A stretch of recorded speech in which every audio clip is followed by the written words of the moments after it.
Hey guys, welcome back. This is a story about what if Naruto went to the world of One Piece.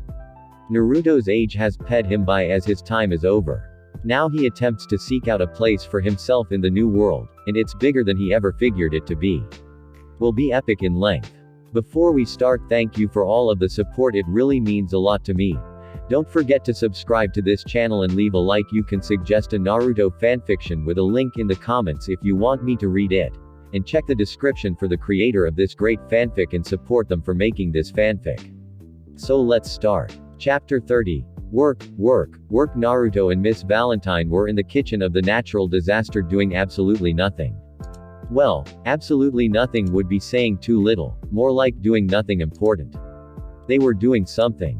Naruto had Miss Valentine sitting up on the empty counter while she held him close to her and ed him deeply. Naruto broke away from her and took a breath. How did we even get into this situation?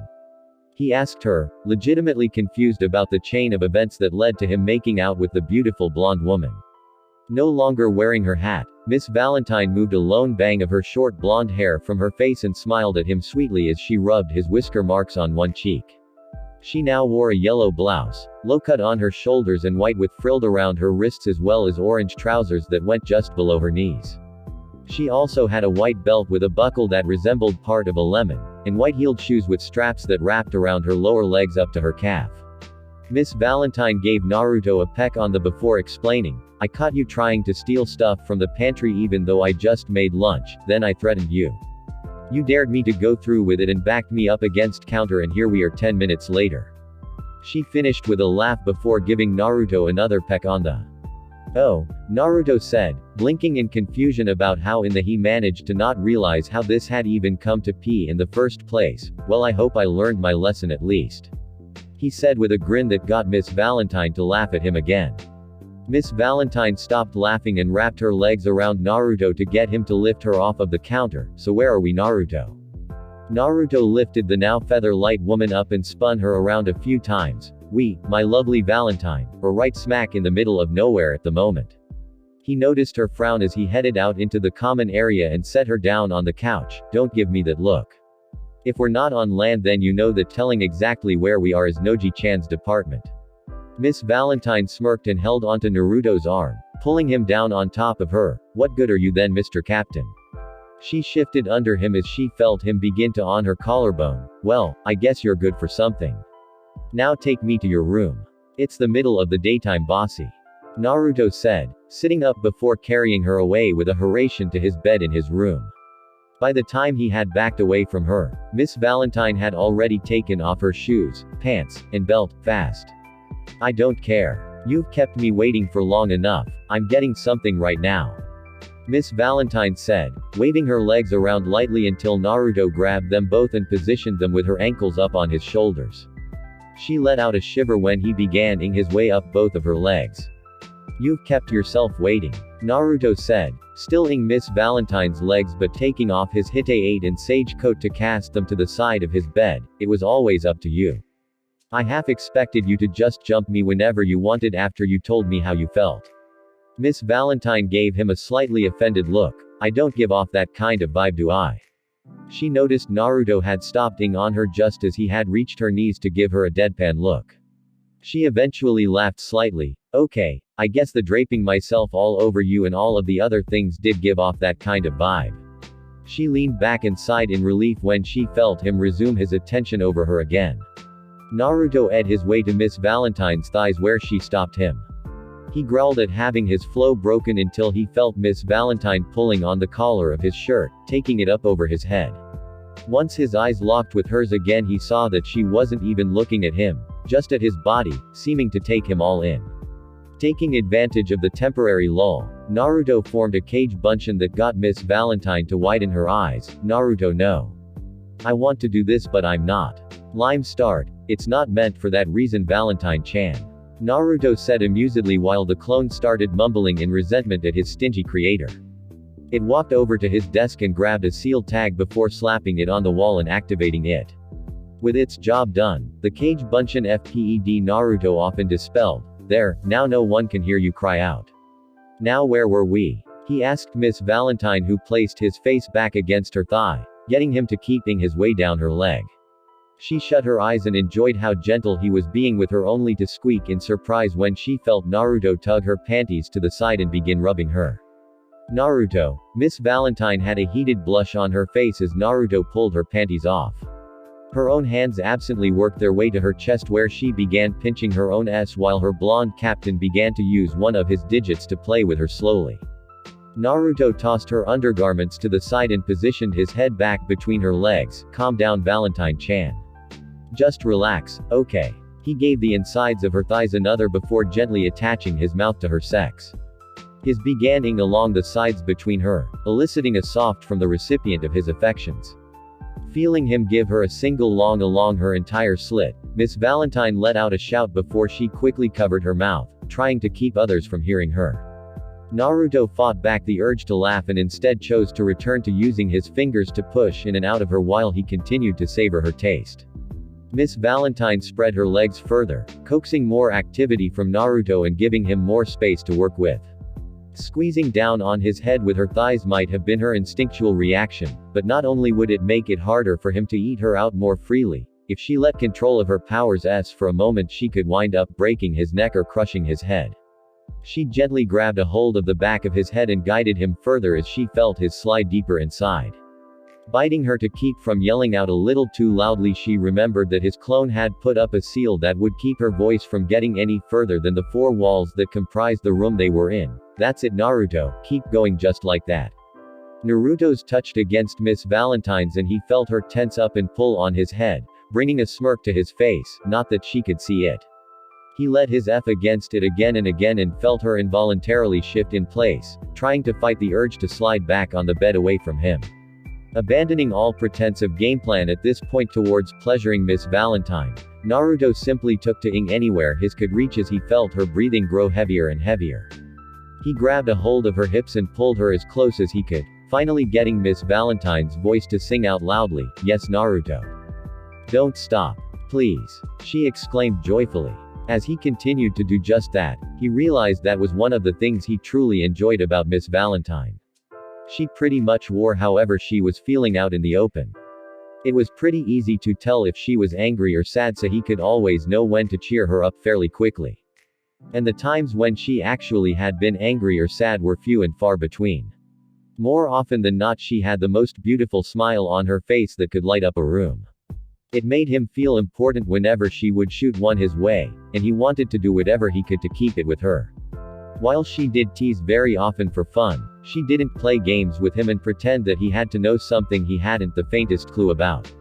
Like today, she left little to no pretenses about what she wanted from him, and that allowed him to immediately give her exactly that.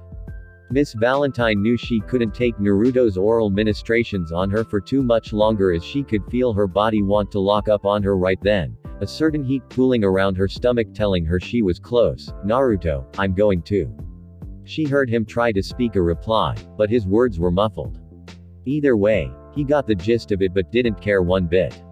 Miss Valentine decided to just ride out her climax and enjoy it. Shutting her eyes, she grabbed a handful of Naruto's hair and tensed up with his head still firmly planted between her legs.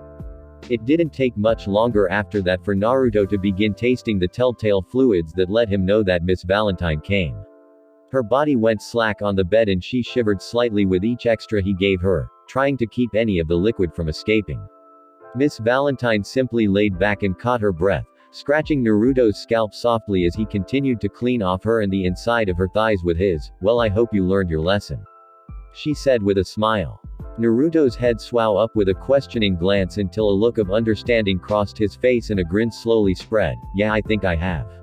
If I'm going to steal food, I have to get much better at doing this." Miss Valentine sat up and moved towards Naruto to give him a, not really caring whether or not she tasted herself on him. "No, I don't think you do.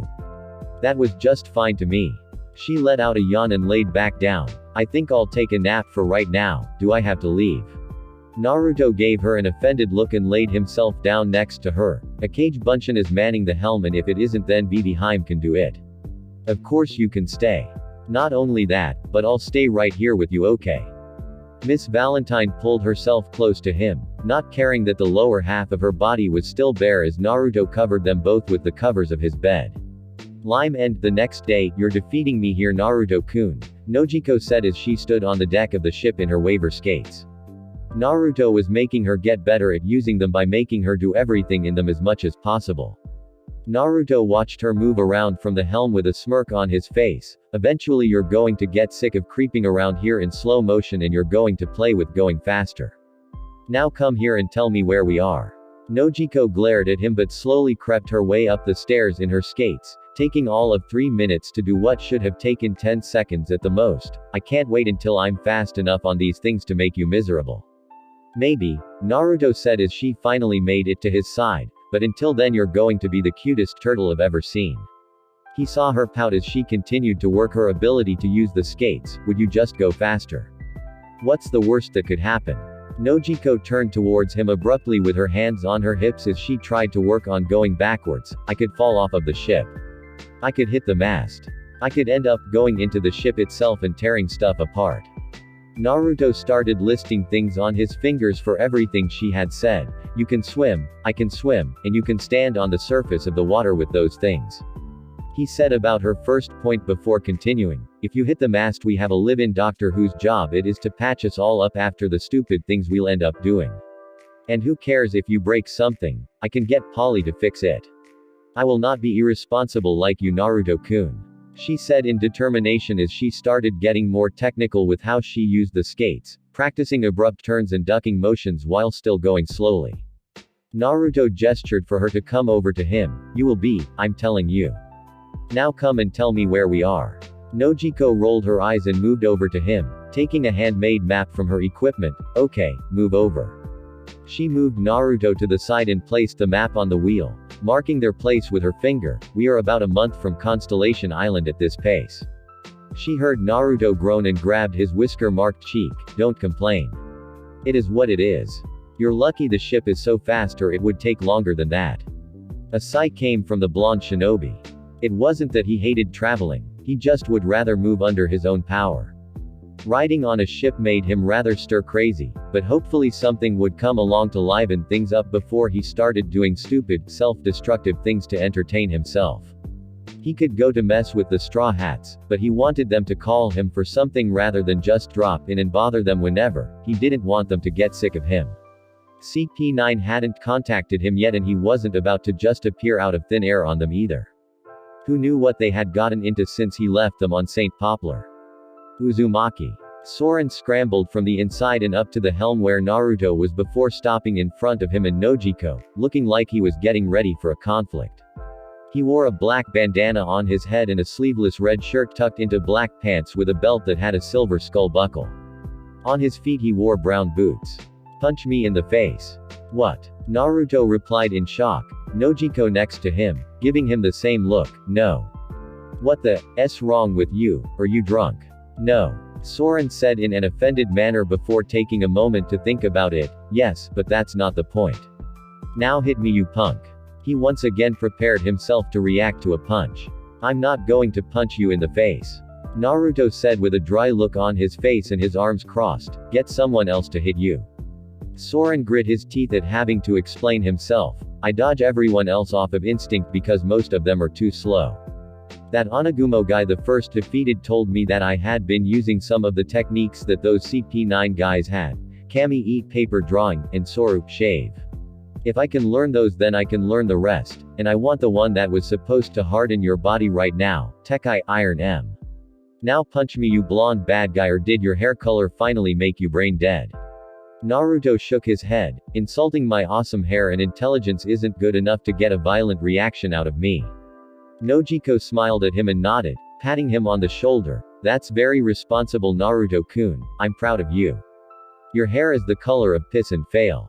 Soren was then sent flying backwards with the smacking noise of someone's fist bouncing off of his face. Three someones actually, oi.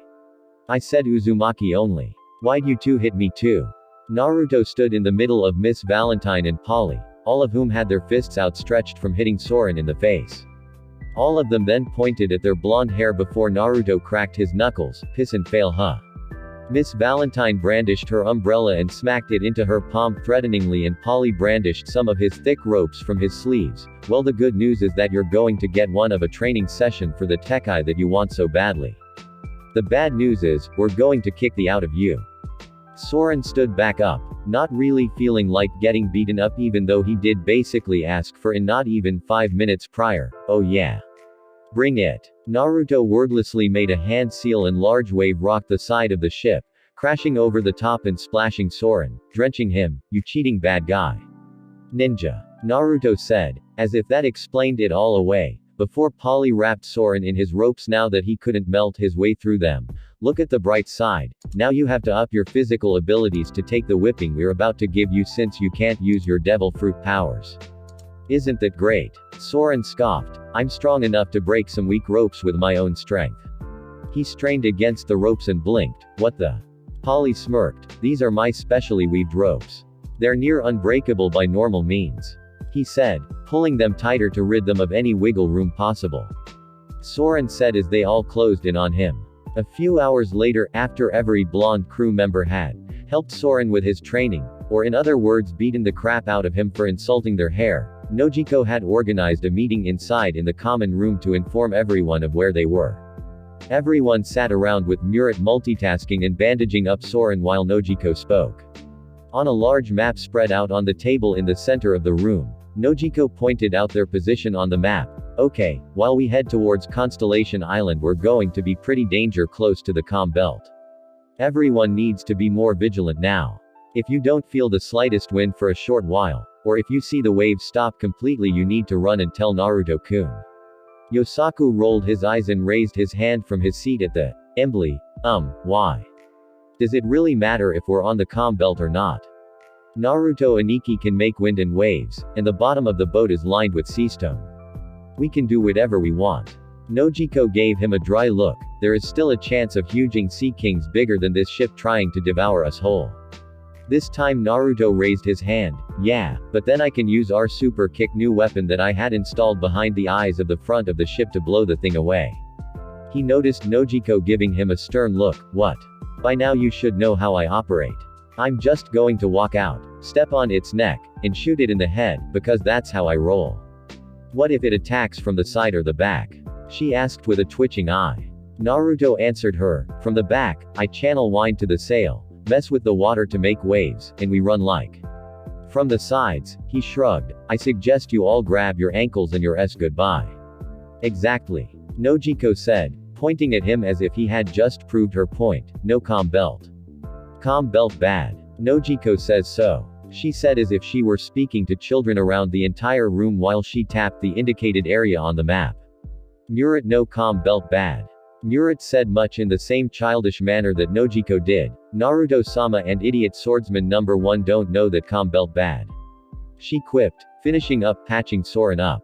Naruto picked at his ear vacantly as he heard the two women talk about him as if he weren't there. Naruto-sama does no calm belt bad. Naruto-sama just doesn't care that calm belt bad. Naruto-sama is the man. Vivi interjected, getting perturbed with the conversation. Can everyone here stop talking in the third person and speak like adults please? You're all older than me, and I really don't feel comfortable being the only person here using near proper grammar. Naruto grinned at the princess who was in a huff over trying to act older than her age. Stop pouting Vivi Heim. He then looked over the map. Alright then, so for 1 month we have to coast along the edge of the calm belt heading towards Constellation Island, and we can't drift into the calm belt because Noji-chan is a scaredy cat. I am not a scaredy cat. Nojiko griped at Naruto who blew it to her. Love you scaredy cat. Naruto said before he saw Nojiko lift a pistol. You know you're not going to hit me with a bullet, so why waste the ammo to ruin a brand new couch? Nojiko put her pistol up. Stop picking on me, she said melodramatically with crocodile tears in her eyes, floating around the room in her waver skates slowly. Meeting adjourned. I'm going to go crash in these skates some more. Heading down the hall to go further into the ship towards the dojo, she left everyone in the common room. The next day, at the front of the ship steering the ornate vessel, Naruto stood now going without his sage coat since he was sick of it getting messed up every time he did anything at all. Instead he now a white t-shirt underneath a dark green flak jacket that he left open so that he could access all of the storage seals he had placed on the inside of the piece of clothing. He still wore his black pants and black shinobi sandals as well as his Hite 8. While he had a clone work with Vivi on her own training, and others were off doing whatever they wanted at the moment, Naruto felt two people coming up behind him. "What do you two want?" he asked, cutting them off before they could get any closer. Behind him, Johnny and Yosaku froze in place.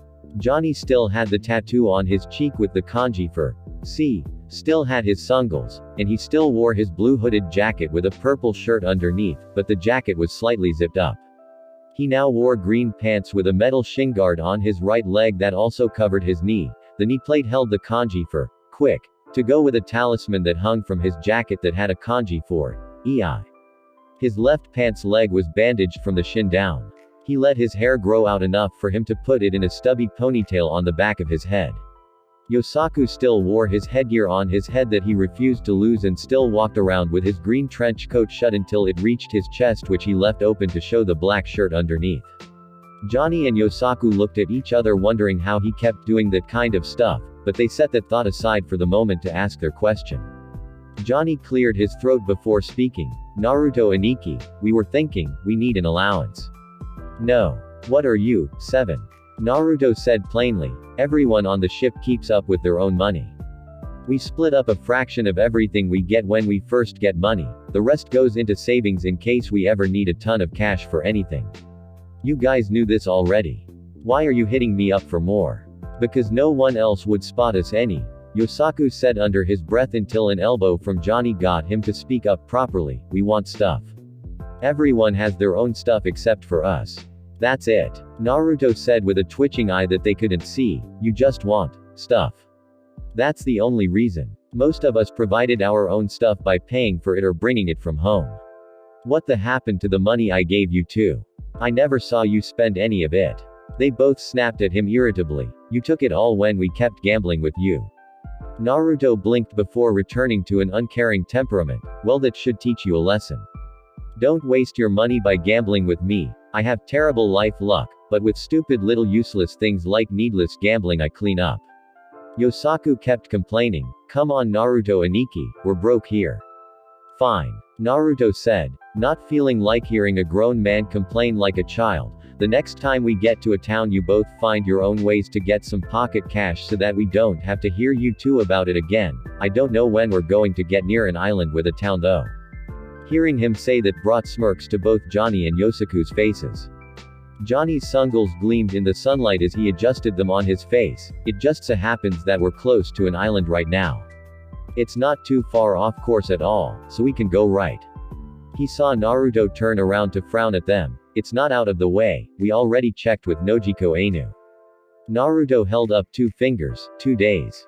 That's it. If you two can't get anything together in 2 days then it's your problem because you're not putting us behind schedule like that.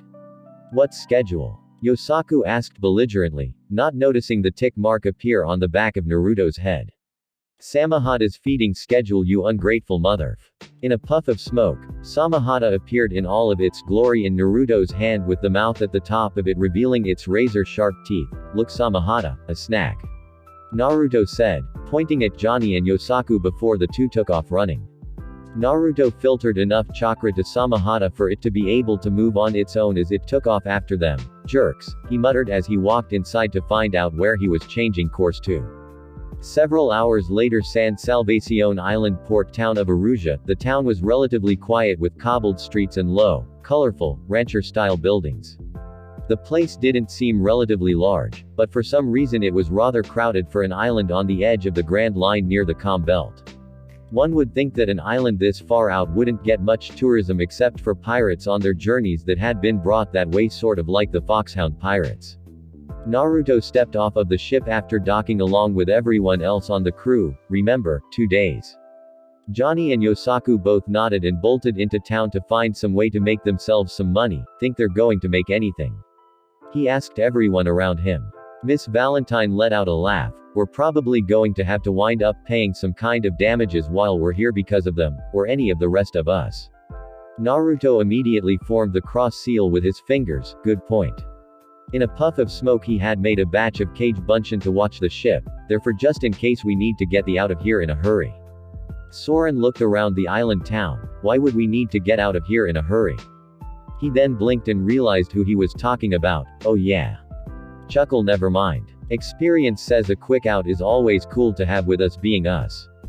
Polly looked over at the second newest member of the crew, Murat, who had taken Funkfried out and was riding on the transformed elephant's back. Is an escape plan really necessary with these guys?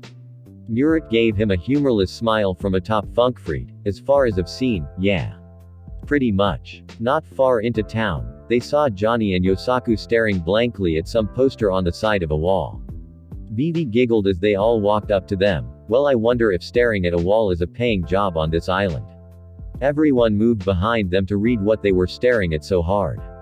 Naruto's eyes went wide once he saw what was written there. Whoa. I swear, we have the most awesome shifts in luck of anyone in the world. He got unanimous nods from everyone, including the formerly catatonic Johnny and Yosaku. We're going to pay like for this later though, I know it. Another set of nods came from that statement. Showdown in Paradise, Swordsman Tournament Rules. -8 Fighter Field. Competitors must use a blade of some sort for direct combat. No time limit. Open to all willing to enter. Defeating, while frowned upon, is allowed. Fights end on referee's command, fighter surrender, or death prize, 10 million belly for the winner. Injuries and potential deaths are not the responsibility of event promoters. Signing up is signing away all liability of your injuries from the promoter. Defeated fighters only. Amateurs will only die. Or so in there. Johnny said, memorizing the place where the fights were going to take place. Come on Yosaku, it's today. We need to get there before it fills up. In a blur, Johnny rushed towards the site while Yosaku followed behind at a slower pace. Nojiko looked up at Naruto. Are you going to enter, Naruto-kun? Naruto shook his head. No. I don't need the money and I would just cheat the entire time anyway. What, do you think I have to get into a fight everywhere I go? He ignored the yes from all of the female members of the crew. Let's go see how they do.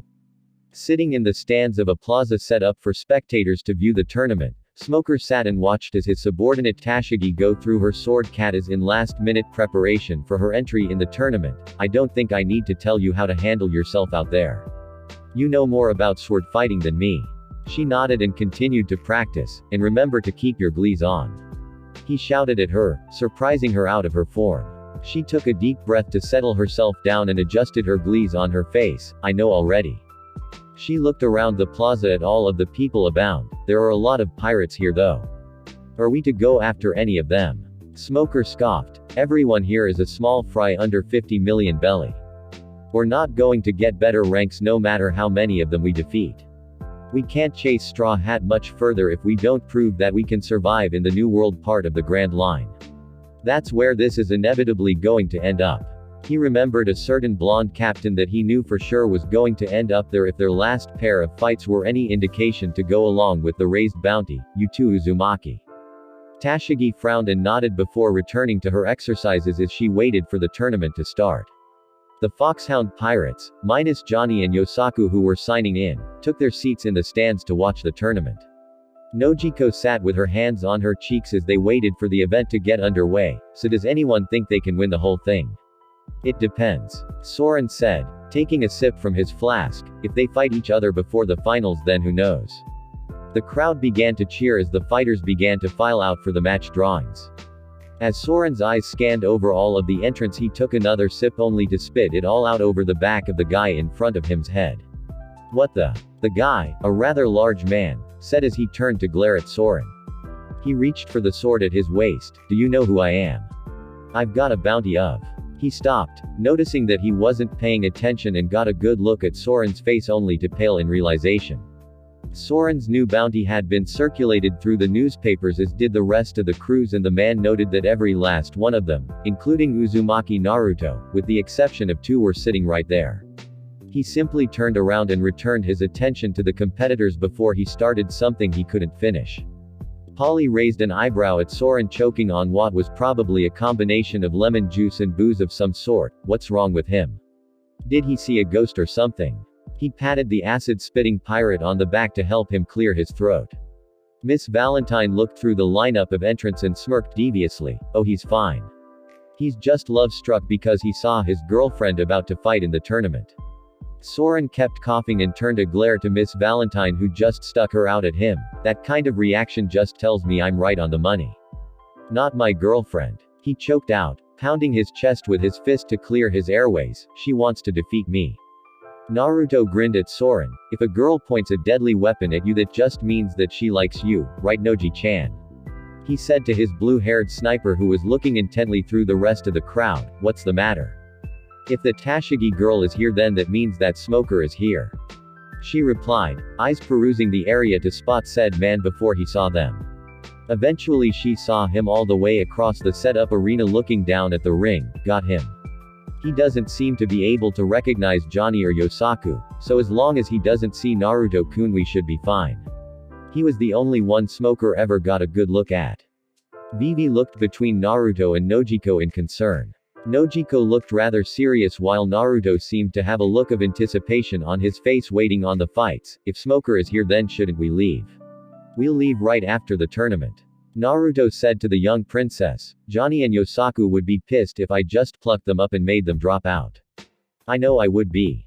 He then smirked at Soren. Besides, I want to give Soren a chance to shadow his little love interest for a bit. My life is like, every day. Soren grumbled at being teased by both Naruto and Miss Valentine. I hate you all from the bottom of my heart.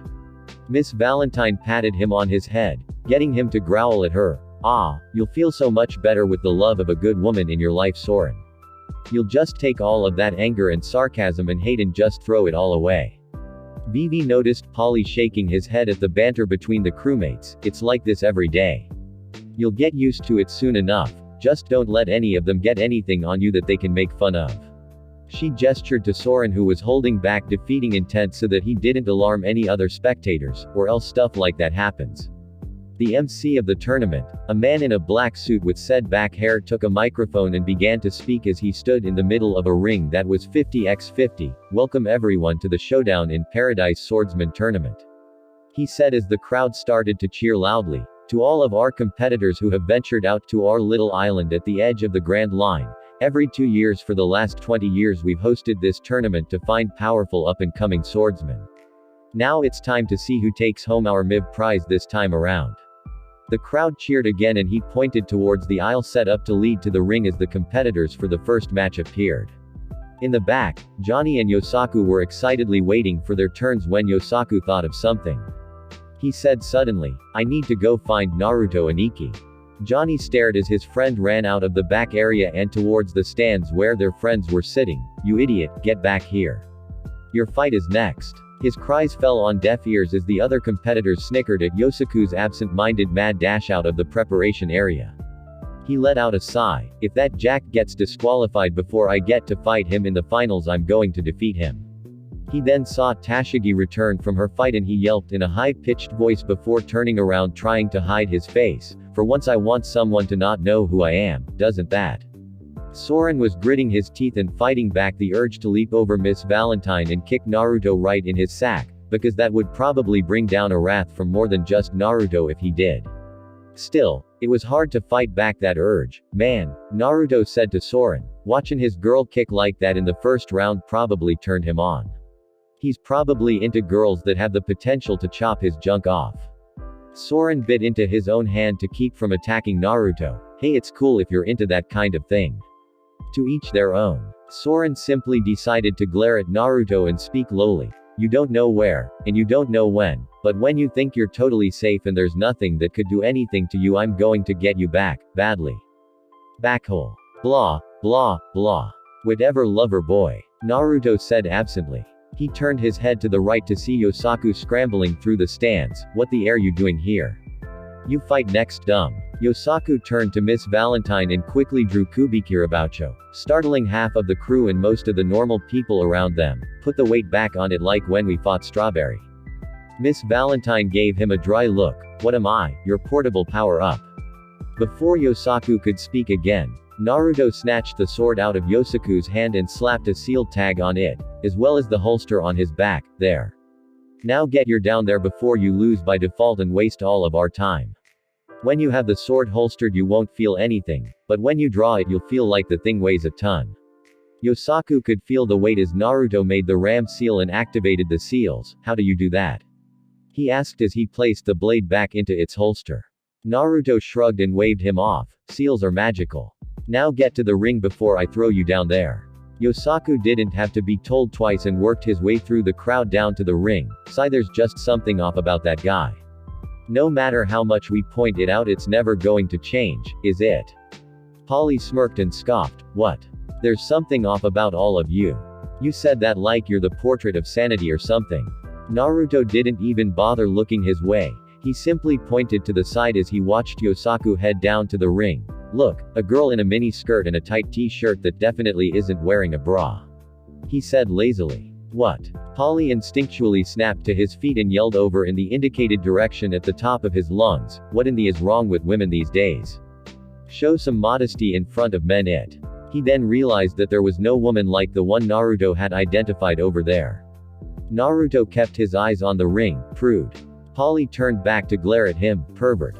Alright. The MC said in the ring as Yosaku finished clamoring his way through the crowd to get there himself. Our next first round match is between Danton and Yosaku.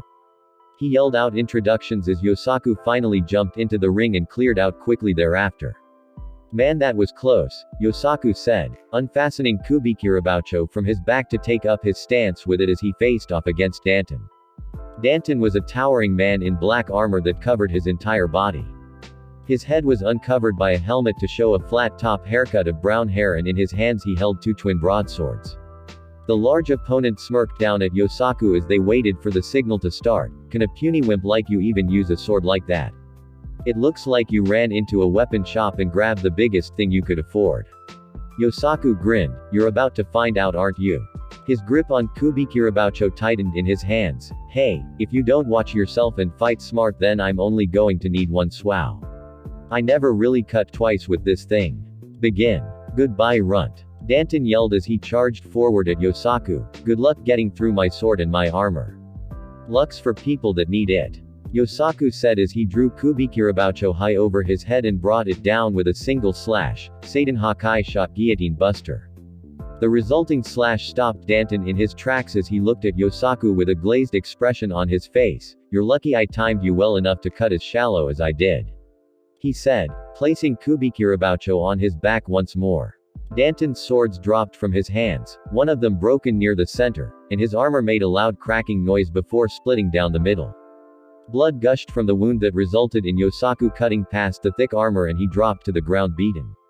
The winner, Yosaku. The host of the event shouted, getting the crowd to cheer for the wielder of the large sword. Yosaku walked towards the back with his arms crossed and his head down, eyes shut with a placid expression on his face. That's right, and look cool all the way to the waiting area. Don't trip, don't sneeze, don't even grin, just keep looking cool. He saw Johnny standing by the exit waiting for his fight that was next. How you feeling? Are you in the zone? He asked his friend. Johnny's fingers were nervously tapping against the hilt of the Kusanagi. I've never fought anyone with this sword before. What if it turns on me like Naruto Aniki said it might? Then I'll win the prize money in your honor. Yosaku said, grabbing Johnny and shoving him forward to go out for his fight. Now get out there and get it over with. Johnny stumbled forward and glared back at him before rolling his shoulders and heading towards the ring. Yosaku backed up, watching him leave until he bumped into someone behind him. Turning around he found a dark-haired girl sitting on the floor having just fallen there as she looked for her glees. He noticed the sword at her waist and took a step back. It's the Tashigi girl Soren's crushing hard on. Soren's eye randomly started twitching and he suddenly felt angry for some reason, which was strange since everyone else had stopped picking with him after Yosaku and now Johnny had exited to fight their matches. And speaking of Yosaku, why do I want to turn that headgear wearing dunce into a puddle right now? Meanwhile, back with Yosaku, Tashigi had regathered herself and went to check out his sword the way she had been before he bumped into her. Can I help you? He said, really hoping that she didn't know who he was. Luckily for him, her glees had fallen off before she could have gotten a good look at his face and right now her focus was solely on the Miv sword on his back. Where did you get this? What's its name? This sword is amazing, how can you even swing this thing around? Yosaku rubbed the back of his head. It's called Kubikiraboucho and I was given it by my Aniki, he's awesome. And I can swing it because I'm a power-based swordsman anyway. You probably already saw that when I beat that other guy the first just fought. He looked out front and walked forward, being followed by Tashigi who was still gawking at his sword. I've got to watch my buddies fight now so.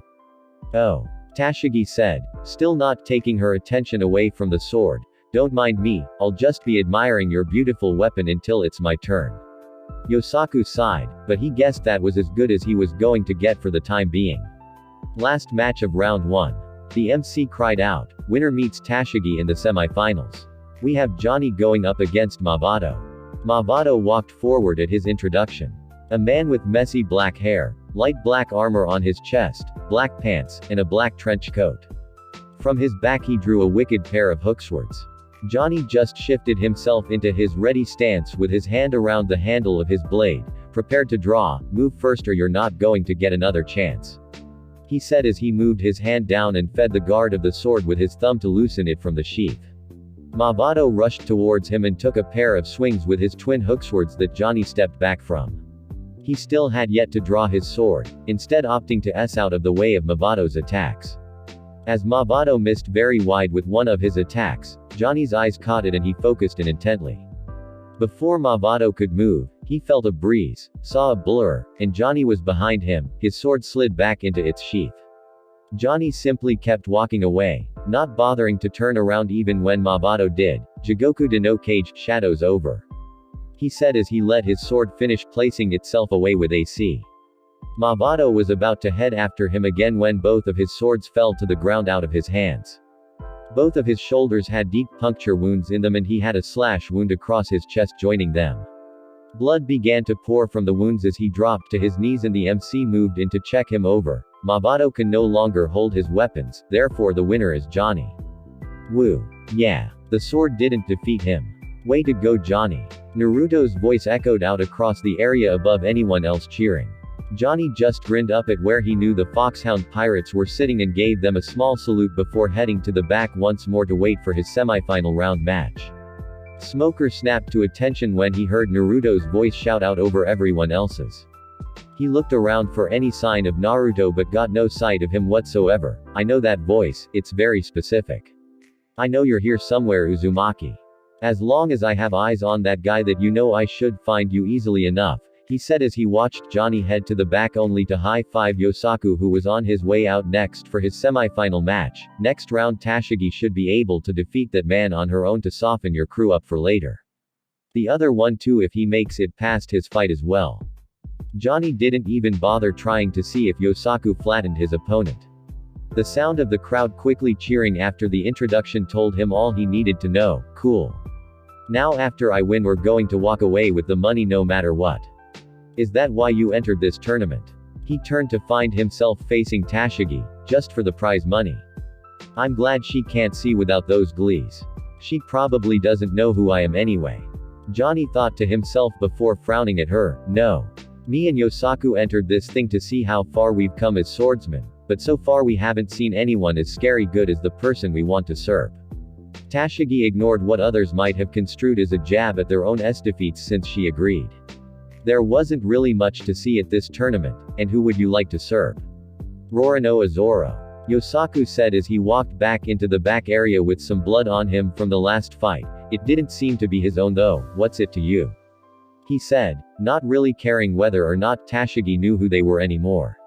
She pointed at the two of them in surprise. You two want to beat that guy too? Why? What did he do to you? Did he deceive you and make you look foolish too? Johnny took a moment to think about it. Well, yeah kind of but that's not why we want to beat him. Zoro Aniki is the strongest swordsman we've ever met, and ever since we first met the man we just ended up being his tagalongs. Whenever there were tough bounties we had to face, he wound up crushing them when we couldn't do anything at all. Ever since we've started our own journey we've finally started getting as strong as we knew we could be, and when we can finally face off with him and can beat him, well that's just our goal.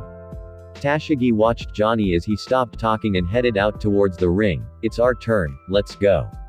He said to her. She blinked before turning to Yosaku with a determined look on her face. I'm going to defeat both of you and then I'm going to defeat Roronoa Zoro myself one day.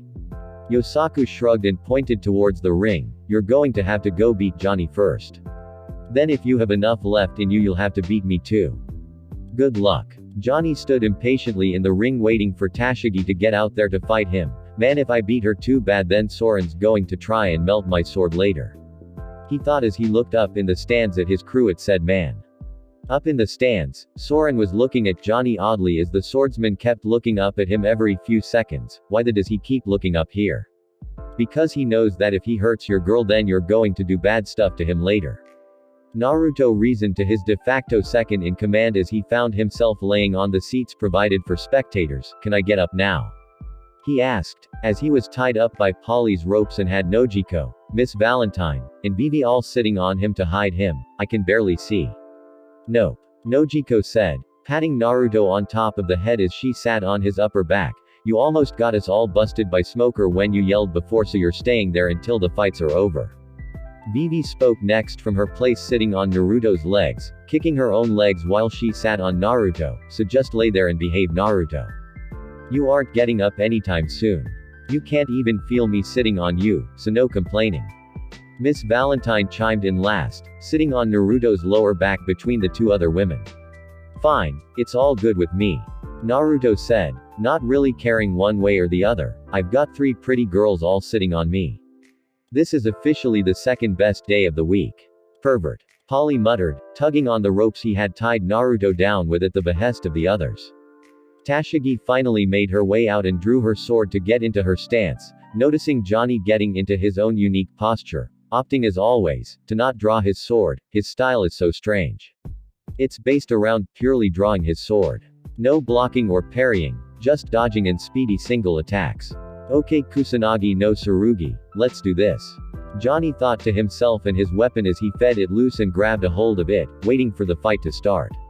The MC stood between them to deliver introductions. Okay ladies and gentlemen, this is the last semi-final bout to determine who will face Yosaku in the last battle for first place. We have the swift attack style of Johnny against the gritty fundamentally grounding style of the lovely Tashigi of the Marines.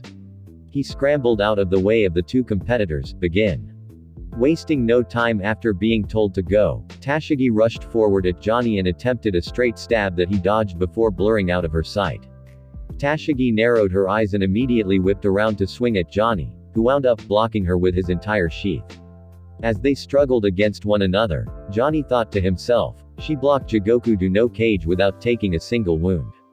While blocking with his sheath, Johnny smirked and quickly drew his sword to take advantage of how close he was to Tashigi. She, however, was sound enough in her own body mechanics to switch her sword from attacking to a quick defense to keep Johnny from taking her head off.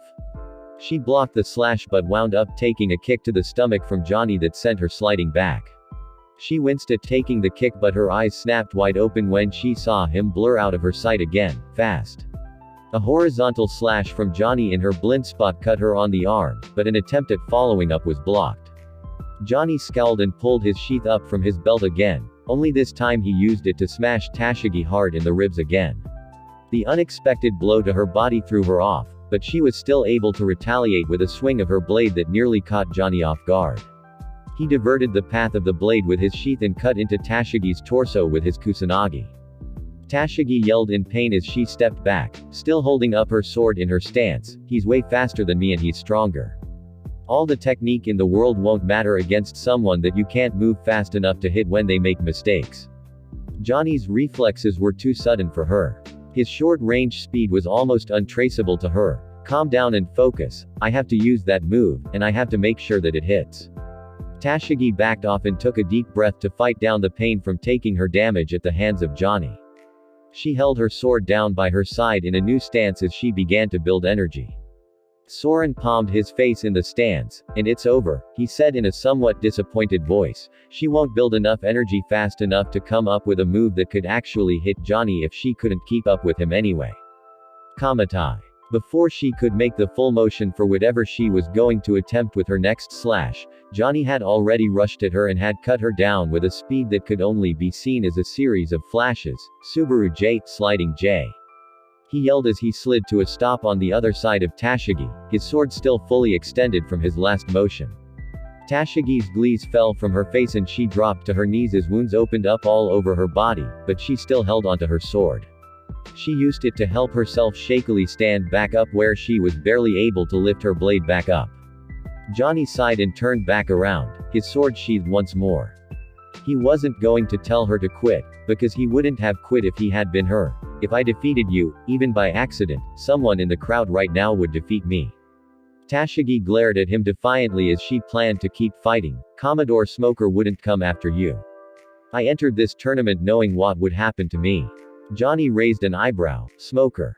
Yeah, I didn't mean him though.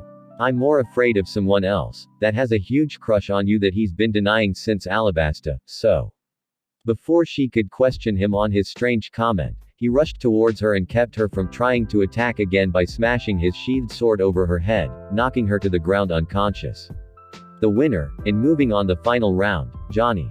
Johnny tucked his sword and sheath back into his belt and headed towards the back just as Smoker appeared in the ring. The newly promoted Commodore stared at Johnny, cigars in his mouth producing tons of smoke. Tell Uzumaki he isn't getting off of this island today. Johnny nodded and kept walking. Yeah, I'll tell him. You should get her patched up before Soren tries to defeat you for ignoring her later. Smoker walked over to Tashigi and picked her up. I'll be back for the rest of you later. He said as he carried her off to get medical treatment. No you won't. Johnny said under his breath with a smirk, walking over to the MC.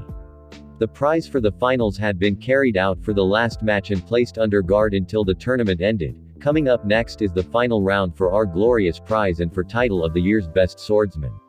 He opened his mouth to say more, but Johnny's hand on his shoulder stopped him. It looks like one of our competitors would like to address his audience or his upcoming opponent. Johnny took the microphone from the man's hand and looked around at the crowd with a grin on his face. You guys enjoying yourselves? He got a loud cheer from the crowd. You guys want to see some more fighting? That got an even louder cheer as Yosaku started to come out from the back. Are you guys ready to get this final round on already? He yelled at them, getting them all fired up more than before. Well that's too bad because I quit. Yosaku started laughing raucously as he walked over to the table where the money had been neatly placed into a sack while they had been talking. He shoved the confused guards out of the way. That means the money is mine. He looked back at Johnny who had a victorious grin on his face. And what's mine is yours bro. Johnny pumped his fists into the air. There's no I in team, but there sure is in belly. As in, I'm the proud owner of half of 10 million belly, so you can all it. Brilliant. Naruto yelled from his seat as the crowd started to boo. In a shunshin he appeared and grabbed both Johnny and Yosaku. I'm so proud of you both. Now let's get the out of here before they try to defeat us. He said as Yosaku swiftly grabbed up their gained cash. The MC that had promoted the event roared at them angrily. You can't just take that money. You have to win the tournament. You're stealing. Naruto blinked and tilted his head in confusion. They did win the tournament. All you would have gotten out of it was one more fight. Yosaku and Johnny nodded and then spoke simultaneously. Besides, we're pirates. Naruto growled at them as the entire crowd boxed them in and started to slowly close in. For the last time, we are not pirates. I'm a ninja. I haven't done a single thing that would make me a pirate. Johnny rolled his eyes behind his sungles. Then why'd you let us call ourselves the Foxhound Pirates? Naruto and Ikki. Foxhound Pirates. One man repeated, stopping everyone cold in their tracks. Naruto and Ikki.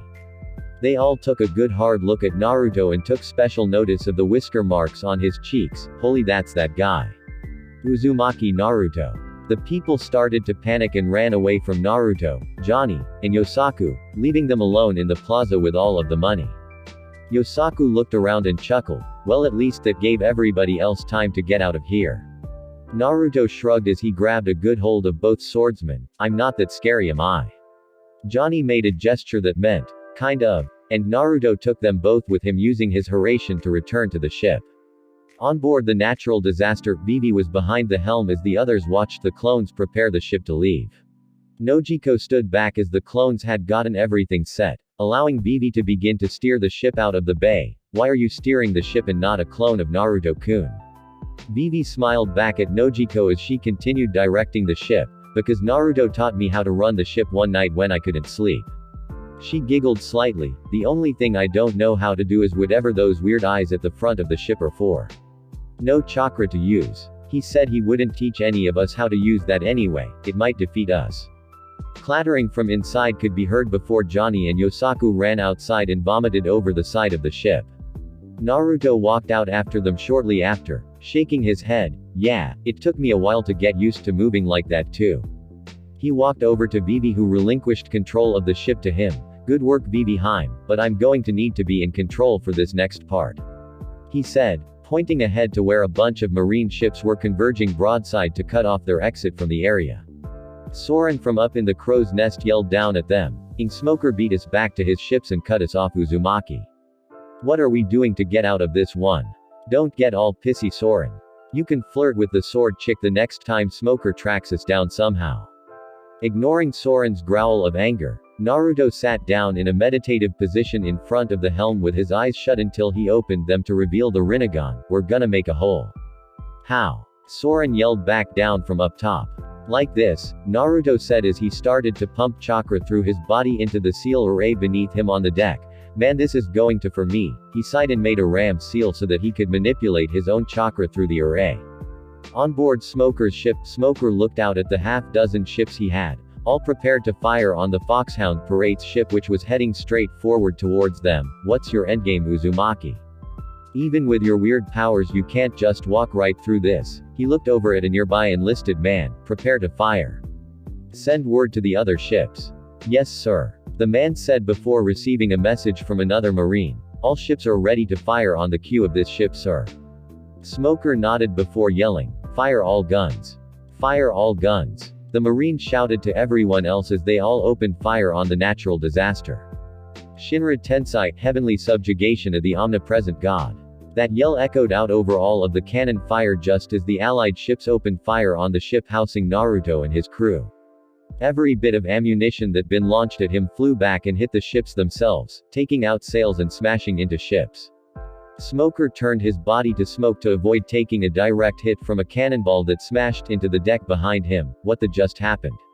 He growled out as the marines scrambled around the ship. Smoker then noticed Naruto's ship still coming right for them. What is that idiot doing now? Maimokudama no Rasengan, figurehead spiraling sphere.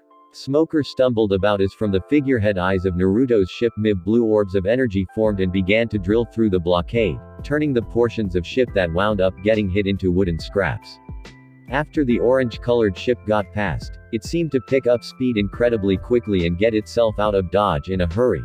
I hate that person so much. I'll bring you down, Uzumaki, mark my words. After Naruto had put a good distance between their ship and the marines that had been directed by Smoker, he fell backwards and collapsed, panting. Man, I should have taken the Hite 8 off before I tried that. He FPED over onto his belly and picked himself up off of the ground. I knew that thing would be a chakra monster. Miss Valentine looked back at the ships that had just been left in the dust. Okay, what just happened? That looked like one of your jutsu thingies, only bigger. Naruto smirked. I can use the ship as a medium to channel seal less or one seal jutsu through. They just take at least 10 times the chakra that they would normally take, and all of my seal less ninjutsu take inhuman amounts of chakra to be effective anyway. He finally reached his feet and staggered slightly. It has more of a kick than I thought it would though, and having all of those clones out when I did it didn't help at all. So now what? Murat asked from her spot, making sure that Johnny and Yosaku weren't totally sick other than with the motion variety due to Naruto's haration. Naruto pointed at the ship's blue-haired princess. Vivi Heim steers until after I take a nap and get my chakra back. If anything happens, wake me up. Polly's jaw dropped at the thought of a captain taking a nap while his crew did his other duties for him on a ship. Wait, you're just going to leave the princess girl in charge and let everyone else do whatever they want? He expected some kind of orders to be given, but as he looked around he noticed that everyone already had their places. Soren was in the crow's nest. Johnny and Yosaku were busy with their own usual grunt work of cleaning the deck and later the hold as well, only now they were busy talking about how much they kicked and how they walked off with all that money. Murat had already done her job helping Johnny and Yosaku get over their momentary motion sickness. It wasn't time to eat, so Miss Valentine was just defeating time talking with Vivi until then, and Nojiko was at Vivi's side as well, making sure that she had them back on course the way they needed to be. Naruto looked at Polly through half-lidded eyes. Yeah, I am. Vivi Heim is a good girl. I've been teaching her how to steer and run the ship in my place since a few days after she came to us. It helped her relax at night when she couldn't sleep early on and gave her something to do other than be scared. He turned back to Vivi, who was behind the wheel chatting with Nojiko and Miss Valentine. Vivi, can you run the ship? Vivi stopped her conversation for a moment and gave him a playful salute. Aye aye, Captain. There you go. Naruto said to Polly. She's fine. Vivi Heim is my helmsman, helmswoman. He thumped the shipwright on the back. Calm yourself down, Polly. We all know what we're doing here. Polly scratched his head as Naruto walked towards the door to head inside. Well, what am I supposed to do other than run maintenance checks? Everyone else has a job or hobby or something. Naruto stopped at the door. I don't know. When in doubt, train. That's what everyone else does. Do you want me to give you a job to do? Polly looked around blankly before nodding. Fine, I order you to find your own busy work. He said, turning and entering the hold, grumbling. What do I look like around here, the captain? Who complains about not working? Shikamaru would strangle you if he was here. Polly palmed his face before grabbing a cigar from inside his jacket and lighting it up. This is going to a long trip, he said to himself before shoving his hands in his pockets and going over to Johnny and Yosaku. So guys, about the 10 million you just won. As your newest crew member, I request a welcoming gift of, say, 10%. Senior crew members like yourselves should set an example after all. He said with a smirk. Marineford, shortly after returning to the main base of the Marines, Aokiji walked through the halls with his hands in his pockets.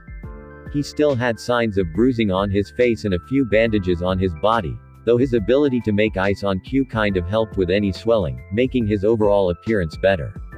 As the Admiral continued heading through the building, he eventually came across Kizaru, who had his usual apathetic look on his face as the two stopped right in front of each other. Kizaru adjusted his glaze on his face slowly as if he were trying to decipher exactly why Aokiji looked the way he did. Well, he drawled out slowly, what, pray tell, happened to you when you went to Eni's lobby? He asked in dry amusement. Kizaru already knew, of course. Anyone with a rank worth already knew. Aokiji, to his credit, simply blinked and kept a lazy appearance as he responded, I guess I could tell you if you ever decided to tell me why you decided to take that little detour from Alabasta to Kamabaka Kingdom. He noticed Kizaru twitch slightly before the two started to walk away from each other. I guess, the light manipulating Marine said as they parted ways. The reason one didn't try to pick with the other past the point they both attempted to was because at this point neither of them were sure which was worse. Getting beaten nearly to death as an admiral and being left for dead for 2 days in shallow sea water until a ship arrived to pick you up, or being sent to an island of transvestites until a ship could arrive in 2 days to save you from that horrible fate. Garp had teased them both relentlessly over both things after learning of them, and self-esteem for both had to be at an all-time low. Marineford Sengoku's office, his admiral had been defeated by Uzumaki Naruto rather decisively this time instead of just a technical defeat like the last time around against Kizaru. Sengoku drummed his fingers against his desk repeatedly as he racked his brain trying to solve this new issue. Not only did this man help Monkey D. Luffy storm Eni's lobby, he almost single-handedly completely destroyed the Buster Call attack that was sent out to raise the rest of the island to the ground and defeated Aokiji, who arrived to view the proceedings and eventually had to step in to prevent more losses. And we can't even box him in with a blockade. Sengoku asked himself as he had received the reports from the lower ranks about how Commodore Smoker had him cornered on San Salvacion Island and was still unable to keep him pinned down. Naruto was too dangerous to be left to roam about, this much was clear. If he wound up making it to the New World part of the Grand Line, there was a chance that much like the Yonko he would become nearly untouchable. Marine influence there was tumultuous to say the very least of the military situation out there, and there was a chance that he could take his own spot among the Yonko, or even from them if he was pressed to. And the balance in the world was already being upset enough as it was. Crocodile had just been recently replaced after his defeat by some upstart, Marshal D. Teach, and this loss of Eni's lobby wasn't going to help matters at all. CP9 were still unaccounted for, and there was officially a chip in the armor of the Marines. Sengoku reached to the side on his desk and poured himself a cup of tea. I'm getting too old for all of this. Chapter 31. Detour from, or heaven. It was still pitch dark out as dawn had yet to rise over the seas, and Naruto stood near the helm of the ship with a rather perturbed look on his face. Standing in front of him was the Princess of Alabasta, Nefertari Vivi, fidgeting under his unflinching gaze. I said I was sorry, Naruto. She said rather shamefacedly over the whole matter. It's not that I'm mad, because I'm really not. Naruto said, calming the young princess down even though his face didn't change from the look he was steadily giving her. If I was honest, I really couldn't care any less if you paid me to. But the thing is, Noji-chan will care, and she will freak right the out in about 3 or 4 hours when she wakes up and comes outside. We are not going to be able to F a U-turn and go back the way we came, and if we're going to get back on course the right way, we need to get the log pose. The log pose that Noji-chan keeps on her person, on her wrist at all times, and we will not be able to touch without getting a sleepwalking gunswow fired at us. Vivi raised an eyebrow. Why'd you teach her how to shoot things in her sleep anyway? Naruto shrugged his shoulders. It seemed like a good idea at the time. But that's not important. I want to know how in the you managed to get us all the way off course, into the middle of the Godcom belt. Well, Vivi found her boots and the deck of the ship very interesting. I was on night watch the way I usually offer to do, since you know it's kind of hard for me to get to sleep at night. Naruto nodded. Right, because you're a cute little night owl. Vivi blushed but continued explaining, and I got kind of bored, so I went down to the steering wheel and played with it for a bit, but I swear I put it back the way I found it and didn't make it go off course, honest. I know how to run the ship by now. Naruto stared at her for a moment, not sensing any lie in her voice. Did you make sure to lock the wheel in place before you left it alone?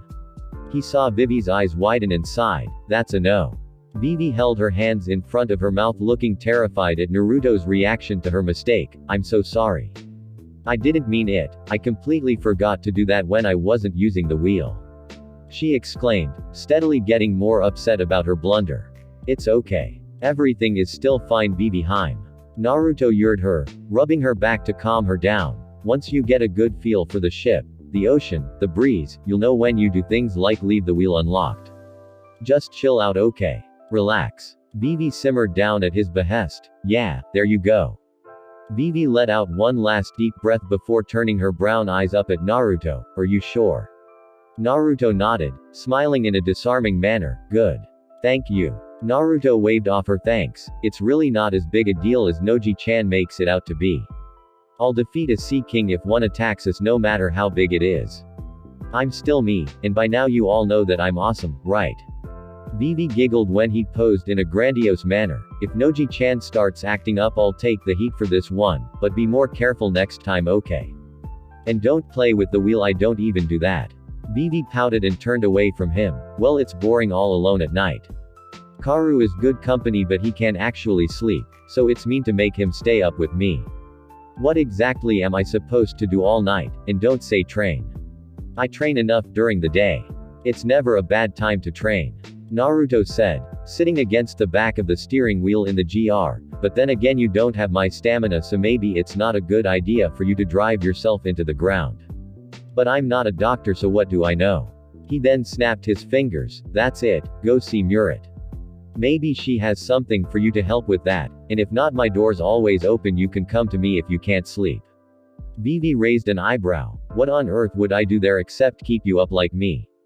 Naruto laughed. I don't need sleep, Vivi Heim. I just sleep because it's more fun sometimes than not sleeping. If I had to, I could stay up forever maybe. But that might be exaggerating. Their conversation came to an end when they heard footsteps on the GR coming towards them. Nice, I got rid of the heavy footsteps of people walking on the deck. No early morning migraines. Soren appeared, walking up the stairs with a yawn. What's up, you jerks? What are you guys doing up so early? Naruto rolled his eyes at Soren's morning greeting. We could ask you the same thing. What the air you about to do? Train. Duh. I'm going to get those bad guy Rokushiki moves down. Tekai's really coming along, and Geppo ain't none too shabby either. Soren said, starting to stretch himself out. I know why the princess is up and about, because she's got bad insomnia, but why are you up? Shouldn't you be unconscious with the rest of the lazy people on this ship? Vivi Heim woke me up with some news. Naruto said calmly while Vivi poked her fingers together nearby. Guess where we are?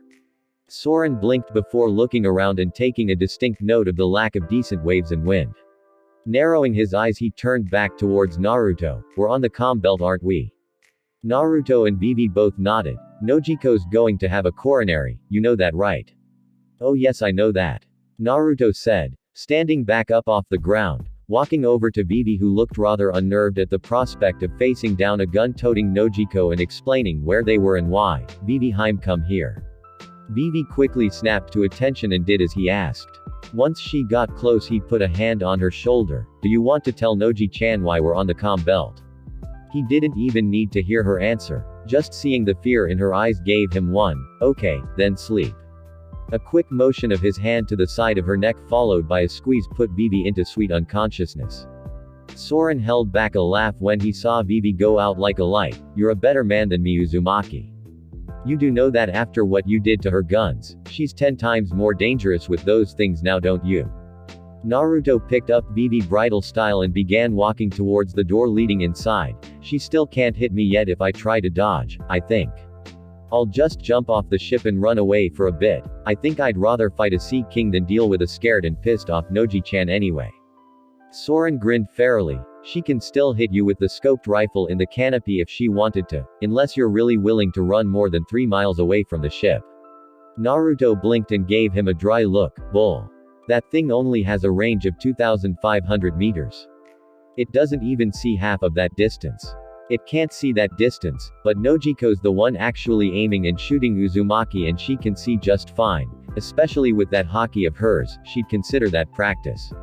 Soren said with a laugh. On the open ocean, unless you're making tracks to really get away from the ship and stay away, there's nowhere you can go that she can't hit you, so good luck with that.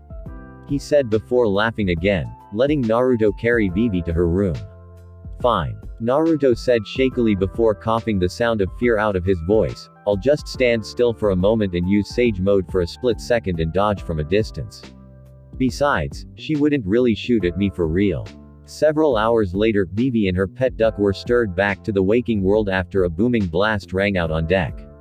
Vivi immediately grabbed her gear and ran up to the deck prepared for a fight, only to see everyone lazing around on deck with the exception of Polly and Nojiko, the latter of them looking out over the side of the deck through a pair of binoculars and frowning at whatever she saw in the distance. Reload it. Nojiko said, as Polly seemed a little too eager to grab another cannonball and load it. Johnny and Yosaku were standing near the edge of the ship with the latter holding onto a pair of binoculars as he looked out over the ocean. Johnny tapped his foot on the ground impatiently. What's he doing? Yosaku ignored him for a moment before registering what was going on after a cannon blast. What? I said, what's he doing now? Johnny yelled at him, making sure he heard him that time. Yosaku bared his teeth angrily as he kept the binoculars to his face. God, I'm getting so sick of answering that stupid question. Okay, look. Johnny said, you have the binoculars, I can't see. So don't at me, because I'm not just going to stand here all day and play with I want to be kept in the loop. Fine. Yosaku yelled, taking the binoculars away from his face and holding them out as if he were pointing out over the ocean. He's running away, okay. That's all he's doing. That's what he was doing when you asked me 10 minutes ago. That's what he was doing when you asked me 2 minutes ago. So in 30 seconds when you ask me, what's he doing, my answer's still going to be he's still running away. Johnny just looked at him for a moment before speaking. Where does he think he's running to? He asked. Yosaku just snorted like a bull and kept looking out at the ocean through the binoculars. You know what? I hate you. What's going on? Vivi asked, scratching the side of her head as she wondered what they were shooting at so casually. Cannon fire usually meant battles. Despite her inexperience with it, she knew for a fact that battles weren't ever nearly this calm. Nojiko looked through the binoculars and adjusted the cannon according to her estimations of aim. Naruto-kun said that he got us lost in the comm belt and then he jumped off of the ship before I could even say anything. Johnny scoffed. Maybe the fact that you had your fingers on the swaugen before he even finished talking had something to do with it. I'm just saying. Anyway, Nojiko continued, and now I'm shooting at him until he decides to stop being stupid and come back on board so we can get back on course. I mean, did he really think I'd be that mad at him for just telling me what was wrong? She said as she lit the small wick at the top of the cannon. Fire. The cannon blasted off another swow out at the ocean. Soren yelled down from the canopy crow's nest, "You're shooting a godded cannon at him as we speak, and you say you're not mad. What the?" Nojiko got a tick mark on her head at the thought by the others that she would ever actually try to hurt Naruto for real and turned to yell at Soren, "None of these are even going to come close to hitting him. If you had eyes you could see that he's dodging everything by a mile. Literally. He's even blowing S at me every time I miss too. If really I wanted to try and hit him I wouldn't use the cannon, I'd use the rifle." She then stopped yelling and pulled out her pistol, holding it over her shoulder just as she felt someone wrap their arms around her waist. "You done playing Naruto-kun? Are you?" he asked in return, ignoring the barrel of the gun tucked under his chin. Nojiko's body shook with silent laughter as she nodded yes, anything to play with the cannon, Hanoji-chan. "You were the one that ran away," Nojiko said, moving away from him and towards the helm. "All you had to do was stand there and let me verbally freak out for a minute or two, but you ran away like a kid trying to avoid a spanking." Naruto shook his head as he followed her. "And you shoot a cannon at me?" Miss Valentine laughed from her place sitting under the branches sticking from the mast. "Stop acting all offended. You know you liked it, crazy." "Whatever," Naruto replied dismissively. "Noji-chan's just lucky that a Sea King didn't sense the vibrations of the cannonballs hitting the water or else we'd be fighting one right now. And by we, I mean me." Nojiko looked at the log pose and showed Naruto so he could get the ship back on course. "Vivi, the next time something like this happens just wake Naruto-kun and me up since we can't redirect the ship without the log pose and I can't power the ship's auxiliary controls." Vivi paled at hearing Nojiko speak to her about the ship. "You know it was me."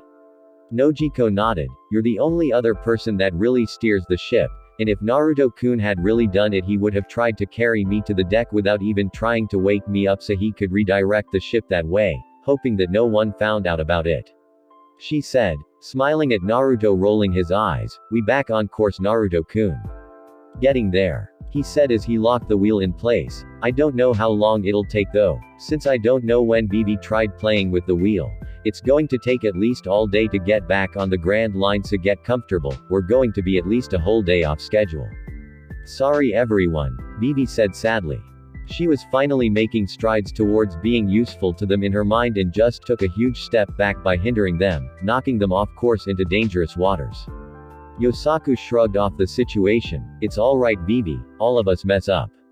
Especially you." Nura chimed in at Yosaku's expense, getting him to tear up at how mean his beloved was. Polly put a cigar in his mouth and lit it up. "I haven't messed up yet, because I'm cooler than all of you." Naruto stared at him blankly. "You've been here for 3 weeks, how could you mess up in 3 weeks when you don't even have a real job, you bum?" Polly growled and got in Naruto's face. "You want to fight, you blonde sack of? I'll come up with my own job. Sinus cleaner, by shoving my foot so far up your eye clean your nose out." Naruto just stared at the glaring shipwright before speaking. "I wonder I'd look cool with facial hair."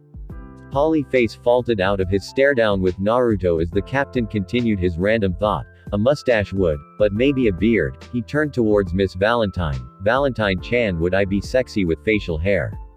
Miss Valentine put her green eyes on him and thought about it before speaking. "I think you'd look scraggly. I'm not sure you could pull it off, Naruto. I don't like facial hair anyway. You're cuter without it," she said, winking at him. Polly walked off with a sigh, shoving his hands into his jacket pockets. "I swear you are the most random guy I've ever met in my entire life." "Yo Uzumaki!" Soren suddenly yelled from the crow's nest. "Get your up here and check this out." He shouted as if it was something really important. "Seriously, you're going to want to see this." At the behest of his acid-spitting ally, Naruto ran up the mast until he reached the top where Soren was looking out with one of the pairs of binoculars provided at the station. "What's the matter?" Soren smirked as he looked through the binoculars. "We're going loot the out of that ship over there is what we're going to do." Naruto did the same and frowned as he did indeed see a ship in the distance. Not to burst your bubble or anything, but what part of, I am not a god pirate, do you not understand? I am not attacking a random ship. Soren bared his teeth. "Look closer face, do you see any life on that ship? There isn't any motion on that ship at all. They must have drifted out here, but didn't have the ways to escape like we do.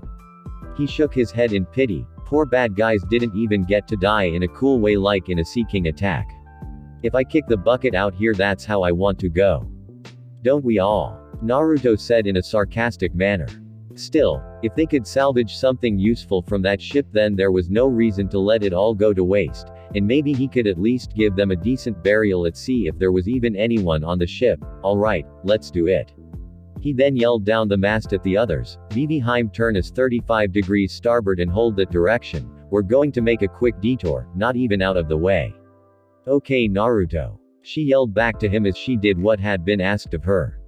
As Vivi stayed aboard the natural disaster with Nojiko, the others jumped ship and boarded the one that Soren had spotted in the distance.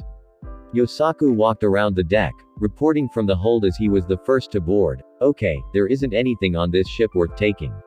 Soren smiled sheepishly as he scratched his head through his bandana. Well, that's the risk you run when you try to grab stuff from an abandoned ship.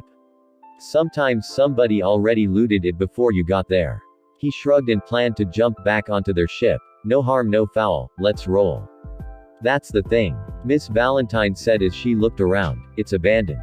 There's no blood, no signs of battle, there's just, she pointed at the statues of people littering the upper deck, those. Due to the motion of the ship at times some had crumbled, some were broken into segments. Most were whole however, but there were so many statues of humans that much to their horror they were all fairly certain they used to be the crew. Nurit poked at the statues, as she noticed them frozen in time with lustful looks on their faces. Okay, what the? Look at these poor whatever they saw last must have been good for them to look like this in stone.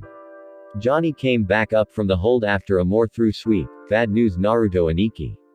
There are two things on this ship, Jack, and it's a bust. Naruto muttered, stroking his chin. Who did this? Soren gave him a dry look as he pulled out his flask and took a sip. Do you really want to find that out for yourself, Uzumaki? Some things are just better left a mystery sometime. This ain't our problem and there ain't nothing we can do about it now. Sometimes you live and keep walking around. Sometimes you get turned to stone. That's just how things work. He made a whirling motion with his finger. World keeps on turning, baby. Naruto gestured to the ghost ship they were on. And what if this happens to someone else? Yosaku and Johnny looked at each other before answering in an unsure manner simultaneously. Sorry about their luck. Nurit picked up a disembodied stone head and waved it at Naruto. You want to go look for the person who did this? I wish I could slap you for your stupid hero complex, Naruto-sama, but you would probably defeat me for it. Naruto frowned at her. I'd never defeat any of you, and my hero complex isn't stupid. It's a habit cultivated over years and years of combat with heads and jerks that take over countries, defeat thousands, and have god complexes that inspire them to try and take over the world. Right, Miss Valentine said with a smile. Anyway, I think we should get away from the creepy, bad omen ship with human statues stuck in the middle of the comm belt so that we all don't die a nameless death like this. All for getting the out of here. Everyone on board said, eliciting a sigh out of Naruto, who relented and allowed everyone to leave. Fine, but this isn't over. Naruto said, walking to the edge of the ship and jumping back aboard theirs. Yes it is. Soren said cheerfully, because we aren't going looking for a stupid, useless fight that will cripple half of us and you don't have any idea on how to find who did this. It's way over, Uzumaki. Deal with it. He was suddenly splashed by a wave of water. Backhole, Soren muttered as he wiped the sea water out of his face. In the distance, on board another ship, a woman walked calmly towards her destination. She wore a black short jacket with orange frills that remained open to reveal her bosom and torso, as well as a black and yellow cloth around her waist with an orange belt and long black stockings going down her legs. She had her short black hair in a bun on top of her head and a cigarette in her mouth. Eventually she reached her destination. Hubby Heim, we found another ship near the one that we just finished sacking. A woman replied in a rather detached manner. Any colors, Rindo? The woman, Rindo, responded with a nod. Well, the ship is orange, and they're flying a Jolly Roger. So what are our orders? Change course to give chase to that ship. If we can get two ships back to back so quickly, then that's just our luck, isn't it? Rindo again nodded and turned to go and change their trajectory so that they could pursue. Another set of fools have drifted into the comm belt, it seems. Unfortunately they won't be making it out. But it's okay, they will forgive me. Because I am beautiful. Hours later with the foxhound pirates, Johnny had taken a pair of binoculars and was looking through them with a stupid grin on his face, snickering every few seconds. Although everyone else just played off his behavior as no more stranger than how anyone else acted most of the time, he eventually felt he had to discover his find with someone. Hey, someone come and look at this really quick. Being the closest to him as they were all around the helm, Nojiko and Miss Valentine, who had been sunbathing, got up and went over to him with the blonde woman looking through the ocular device first, quickly smiling and letting off a rather amused laugh before ping the binoculars to Nojiko and going back to laying down. Nojiko frowned as all she saw in the distance was an island. It's an island. What's the big deal about it? Johnny pointed out in the direction of the distant island. You're telling me you really don't see that? How can't you see it? It's right in front of your face. Miss Valentine saw it in 5 seconds. It's so great. Nojiko ped him the binoculars back. No, I don't see it, Johnny. So what's out there? Johnny started excitedly hopping up and down as he kept pointing. It is an island that is literally giving us the middle finger. He shouted loudly. What? Every other man on the ship exclaimed before rushing over to Johnny as they began fighting over the binoculars, a fight that was won by Naruto as he was the first to look. Holy, he's right. That island is totally effing us off. Naruto said as he ped the binoculars off to Yosaku, who looked through them next, grinning like a 10-year-old. Nojiko rolled her eyes. I really doubt that an island looks like that, and even if it does, who cares? It's a natural formation. The island isn't really effing you off. But it is. Naruto exclaimed, running to the wheel to change course to that particular island. It's Mother Nature saying, you, in its most pure form. As if it's mocking ships that got caught in the calm belt. Nojiko blinked before waving her arms around animatedly. What do you think you're doing? Are you really going to make us go to this island because of you wanting to see a stupid rock formation? Yes, I am. Naruto said as he turned the wheel with not a second thought. Are you honestly surprised by this? We're only going to be there for a little while anyway.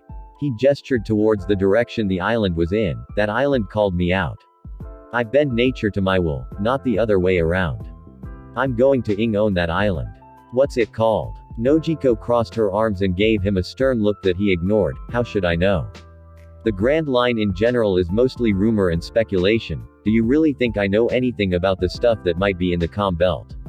Naruto then smirked. Cool, then I'm going to go name that island. Nojiko palmed her face hard enough to let off a harsh smacking noise. Why can't you just name it from here and let me get the latitude and longitude down for it? Naruto scoffed in reply. How can you name something that you didn't even explore? That's really messed up, Noji-chan, and besides, how will I know what to call it without going there? Nojiko just stared at him blankly as he happily steered the ship towards the mystery island.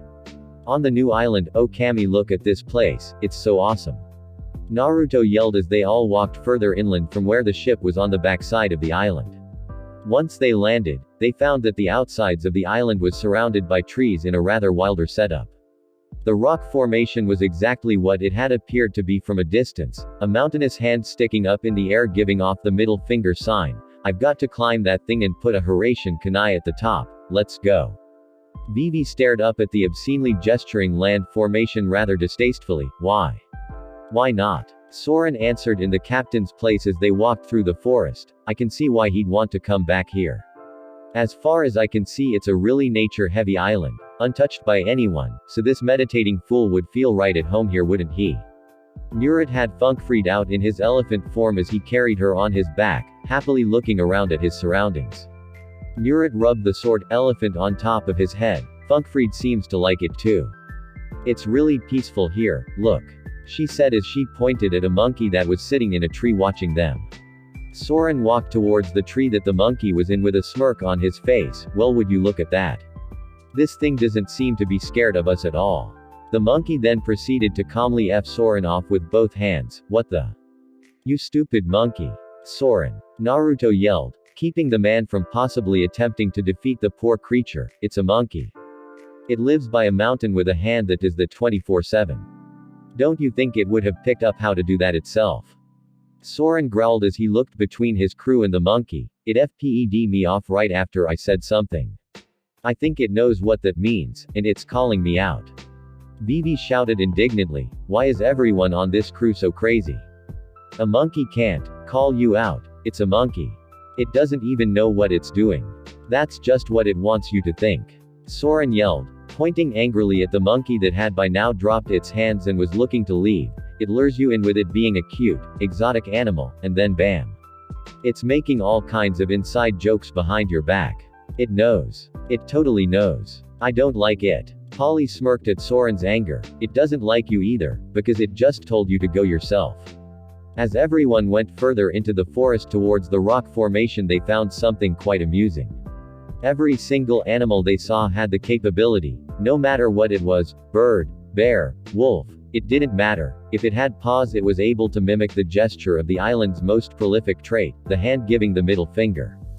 By the time they had actually reached the foot of the mountain, Naruto didn't think he could actually climb it, because he was laughing so hard.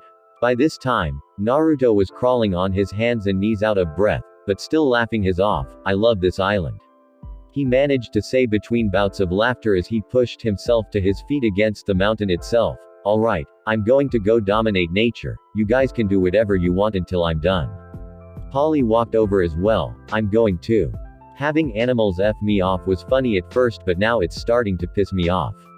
He ignored Soren's shout of, "See, to keep talking, besides, who knows what would happen to you if you fell off, idiot." Murat turned Funkfried back into a sword and headed over to the mountain climbers. "Can one of you take me? I want to see if there are any decent medicinal herbs up there that I can use. We found a few walking through the forest." Naruto nodded before turning to the others. "So anyone else want to go?" Everyone else shook their heads. Vivi looked over at a nearby pair of flamingos. "That FPED them all off. I don't feel like climbing a mountain. I'd rather just stay down here until you guys come back," she said as Karu returned the gesture back to the flamingos. "I want to look for a lake. If there are flamingos, then there must be a lake somewhere." Miss Valentine waved him off. "I could just float up there if I really wanted to. Why would I climb?" Soren glared at the previously mentioned flamingos. "I swear to God, if I see one more animal F me the bird, I am going to hurt it. Animal rights be ed. Just climb the mountain and hurry up so we can leave." Nojiko smiled at Naruto. Having gotten over going out of their way again, as it was a pleasant little side trip all things considered. "Get going, Naruto-kun.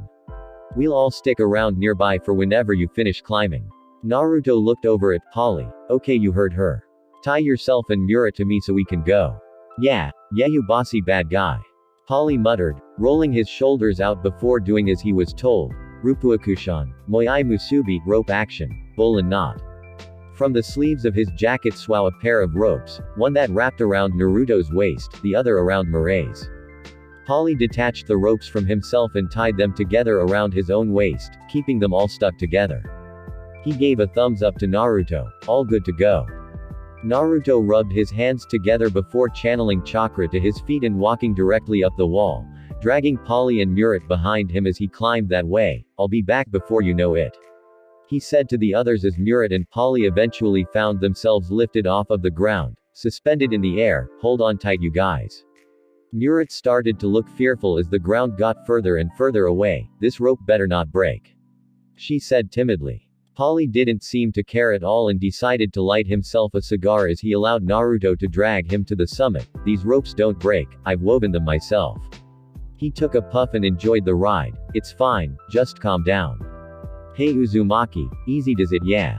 I want a brisk, smooth pace here." Naruto turned his head and FPED him off, getting a chuckle out of Polly. "This island's rubbing off on you, isn't it?" At the shore of the island, a large ship being pulled by a pair of large green sea serpents with black manes going down their backs sat near land. On the deck sat a mansion-like structure, and the color scheme of the ship was pink, black, and dark brown. The main sail had a Jolly Roger of a skull surrounded by 9 snakes centering from it, while the back sail had Kuja written on it in kanji. As much of the crew were disembarking onto the island from the ship in the bay, observations were being made. "What an ugly ship," a woman said amusedly in reference to Naruto's ship that was nearby. She was a rather tall woman that had long blue-green hair, a long forked, and her head was somewhat disproportionately larger than her body. She wore a green bikini and a white cape over her back. "Does the captain of this thing want every marine on the seas to be able to see him from anywhere?" A large, physically imposing-looking woman with long orange hair that wore a blue top and a blue cloth around her waist spoke up next. You saw just how fast this ship was. If it had noticed us and kept going, they would have gotten away for sure. She said in a stern manner. I think there is something strange about this crew, Sandersonia. Sandersonia laughed a little bit. There's something weird about most of the crews that ever get to the Grand Line. It doesn't matter who they are, Marigold, you know that. As they spoke, the small vessel carrying most of the other pirates of the crew made it to land. The unique thing about this crew, however, was the fact that there wasn't a single male among them. Everyone that had traveled on the main ship that had come to this island was a woman. Steady the vessel for hubby Heim. Don't let any drop of the ocean touch our pirate empress. From the small ship, a woman stepped off at the behest of her underlings. Unlike the two women that were already ashore, she was heart-stoppingly beautiful. A tall, slender woman with long black hair and light brown eyes that held an aloof tint to them. She had a figure most men would fight to the death over, with large S that accentuated every curve that already existed on her frame. She wore a revealing red blouse that showed much of her chest and her body, as well as a long dress with a slit cut in it that showed off her long legs. Around her body, a white snake with red dots that had a skull on top of its head and blue hair was wrapped around her body, sporting a perpetual smile. As she walked off towards the two women that had already been there, she stopped as she found a baby monkey in her path. Who left this monkey here? She asked as she punted the monkey aside out of her way. Sorry, hubby Heim. One of the other female pirates apologized as she held on to the monkey to keep it from attempting to maul her in response. You should be more careful in the future, she said as she continued on. As she walked towards the two other lead women, she looked up at the rock that consisted of the hand giving the middle finger. What an obscene place. Boa nodded, thinking the same thing about the island before they had even landed.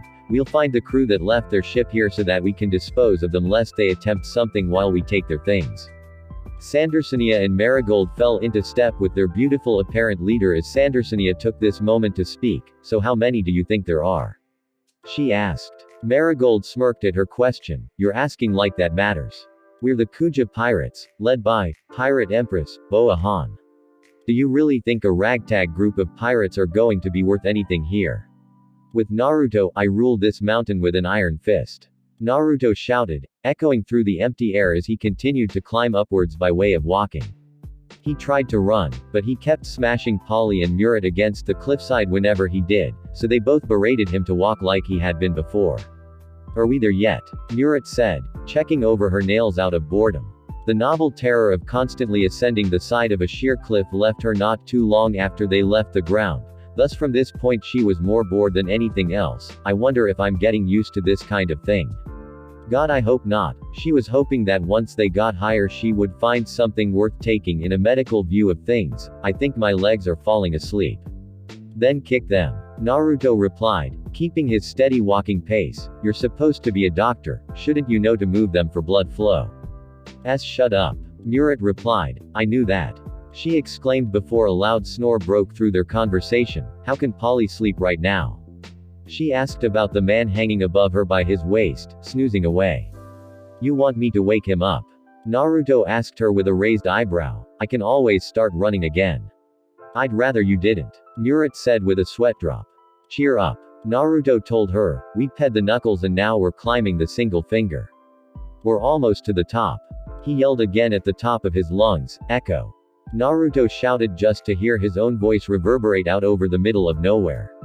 Murat palmed her face as she dangled precariously by the rope around her waist.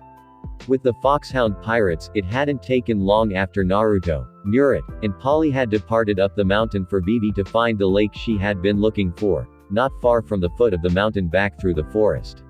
So the Foxhound pirates took to lounging about, waiting for Naruto to finish up and come back down so that they could leave. Miss Valentine just sat down by the lake and lay down on the GR, relaxing in the pleasant climate. Nojiko was close by, soaking her feet and legs in the water and taking in the beautiful scenery as she cleaned her guns. She had already marked the island's location on her smaller scale model of a map of the area and planned to place it on the large world map on the ship once they returned. Soren was interacting with the wildlife, much to Vivi's amusement. Soren was crouched down, staring at a small ocelot. The small wildcat just blinked at Soren blankly as he eyed it down. Go ahead. Go ahead and do it and see what happens, I dare you. Vivi sat nearby, petting Karu as they both took in the scene before them. It's a little cat Soren.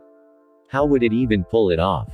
As if directly responding to Vivi's question, the ocelot stuck up its paw and flashed its middle toe at Soren, forcing the man to growl and take a swing at it. A swing that missed the nimble creature. You little bad guy. Soren yelled over Vivi's laughter. Eat this. Renkyaku, storm leg. Soren threw a kick that sent off an air blade but missed. Growling at his miss, he began to chase the cat that had gone over near Nojiko and Miss Valentine.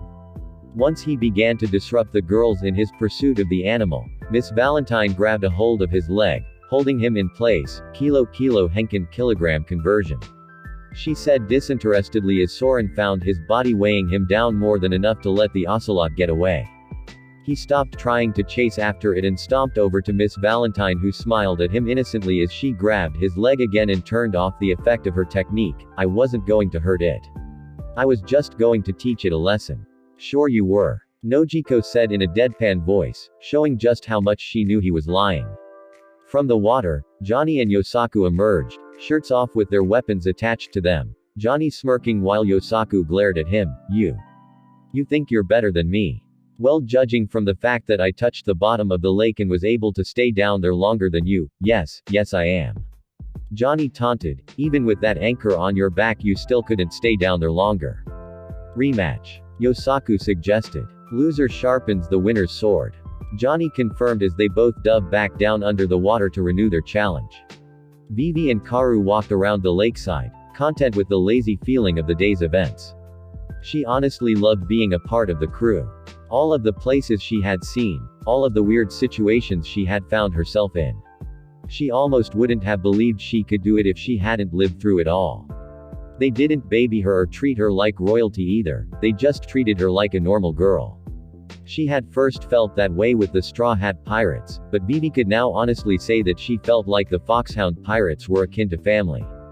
They even felt fine with bearing the onus of kidnapping her just to keep her country safe. This is nice, isn't it, Karu? She asked her feathered companion, getting a positive quack from him before his head turned towards the forest in suspicion. While cleaning her guns, Nojiko's ears picked up sounds of people moving closer that broke the tranquility. Miss Valentine picked up the tension on Nojiko's face seeing the younger woman put all of her guns back in their rightful places on her person as she drew her go-to guns, her pistols. What's the matter, Nojiko? Nojiko put her waiver skates on her feet and lifted her guns towards the forest near them. Everybody get ready to move, now. Soren heard the seriousness in her voice and cracked his neck as he loosened his body up. We're backed up against the lake so we can't really run away here. Me and Valentine can't swim and the idiot brothers are holding their breath underwater as we speak. A smirk crossed his face. Guess we've gotta fight, huh? Miss Valentine stood up, twirling her umbrella before setting it over her shoulder, a frown on her pretty face. Wildlife. Nojiko shook her head as Vivi and Karu made their way back over to the others. Nope, definitely people. The footsteps aren't anything like an animal's. It's not Naruto-kun, Murat, and Polly either. There are way more of them. Vivi gulped as she grabbed the weapon that doubled as her belt. Maybe Naruto's playing around with his clones or something like that. Soren let out a laugh. You can keep thinking like that if you want to. The rest of us will settle for staying alive. Vivi puffed out her cheeks indignantly at being made fun of by the former thief. Dodge. Nojiko shouted, turning her waiver skates on and breaking away just as of arrows ripped from the forest at them, prompting them to take evasive maneuvers. Soren aptly dodged the arrows fired at him, and was glad that he did as he saw them make contact with the ground and smash small craters into the earth. Man, I'm glad I'm faster than those stupid arrows. Vivi and Karu on the other hand were using every single scrap of Naruto's critical edge dodging training that they had to keep out of contact with the arrows as well as avoiding sping into the craters formed. Who's attacking us? Nojiko could tell from the trajectory of the arrows flying at them where they were coming from and reached into her supplies to pull out a pair of grenades that she quickly bit down on the wicks with to shorten explosion time. Lighting the explosive orbs, she hurled them into the forest and produced a mighty explosion. She smirked as she saw the fires she managed to start. That should smoke them out. The end to the barrage of arrows came as a relief to Vivi and Karu, who were able to stop their deadly dance with the projectiles, allowing Vivi to draw her ranged jewelry belt weapon, Kujaki ga Shinraidiata P ranged slasher. Vivi linked 3 of the long chains together and slung it out at the woods in a lightning-fast manner, the razor-sharp blades cutting down trees and the like. Way to clear-cut, princess. Soren said before puffing his cheeks out, timing the fall of the trees with the launching of his attack. Hide from this. EB no aim, rot rain. A rainstorm of acid rained down from above directly over what had been the edge of the forest as Soren cackled once the alarmed cries of their attackers sounded out. He stopped after taking a minute to listen to the voices. Wait a minute, those are all chick voices. Not a dude in the bunch. From what was left of the forest, all of the people cleared out, revealing them to all be women as Soren suspected, scantily clad women. Awesome. Soren said before blinking. I mean, not awesome. I almost melted a ton of women. Nojiko narrowed her eyes at them. There were so many, at least 100 in all. What do you all want? Why did you attack us? To test you all, to see if the Gorgon sisters would be needed for you. One of the women said, holding up a stiffened out snake as if it were a staff. The acid-spitting man that you all have with you melted most of our arrows with his last attack. Yeah, Soren said in a smug manner with his sticking out of his mouth. I'm just awesome like that. Leave us alone. Nojiko said, holding her pistols up towards them. We don't want to fight, we're just resting up. The women all started laughing at her. You don't have a choice in the matter. Do you think you can tell the Kuja pirates to do what you want us to do? Fine. Nojiko said, lifting one of her guns into the air and firing it, smirking for an unknown reason. 10,000 kilo Osukuru 10,000 kilogram press. Miss Valentine dropped from the sky above them and smashed into the ground between the two groups. The Foxhound pirates had all been prepared and thusly had braced for impact. However, the Kuja pirates had not, and they were knocked to the ground by the tremor created by Miss Valentine. Kyahahaha, I love doing that so much. While the others were prepared to continue the fight, Soren was thinking about something. Kuja pirates, I swear I've heard that somewhere before. Yo Valentine, have you heard of the Kuja pirates before? The blonde woman stopped laughing and nodded. Yeah, why? We're fighting them. Soren explained to her. Due to her being so high in the air, Miss Valentine had missed hearing that part of the conversation between the two crews, but when she heard that fact her eyes widened. What? What's wrong? That's a Shichibukai's crew, she said, with no humor or amusement in her tone at all, like crocodile or doflamingo. Vivi and Nojiko's jaws dropped at that revelation. Another one. Vivi questioned, why did they keep running into us like that? Our lucking s. The others all looked at the princess, not used to ever really hearing her curse. Sweet. Soren said, excited at getting a chance to fight another Shichibukai with no Naruto in sight to take the battle over. Who's the government dog I'm putting down today? Because I'm young, I'm violent, and I've been good. I haven't defeated anybody in weeks. Don't you talk about our hubby Haim that way, you foolish man. Hubby Haim will destroy you when she finds what you've done. Soren stood mimicking the irate women, unafraid of whoever it was he was about to prepare to fight, while Miss Valentine racked her brain trying to think of who the captain of this crew was. So this is the crew that sails on that ship with the horridly offensive colors.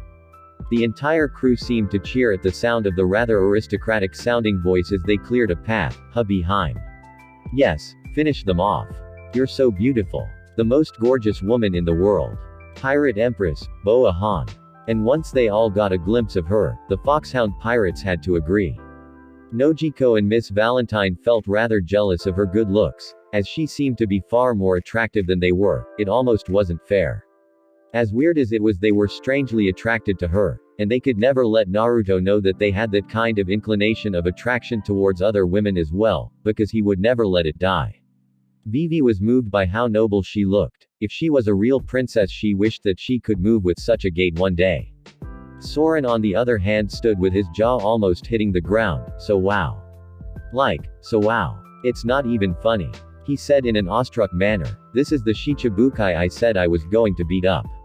I think I have to take that one back, you know.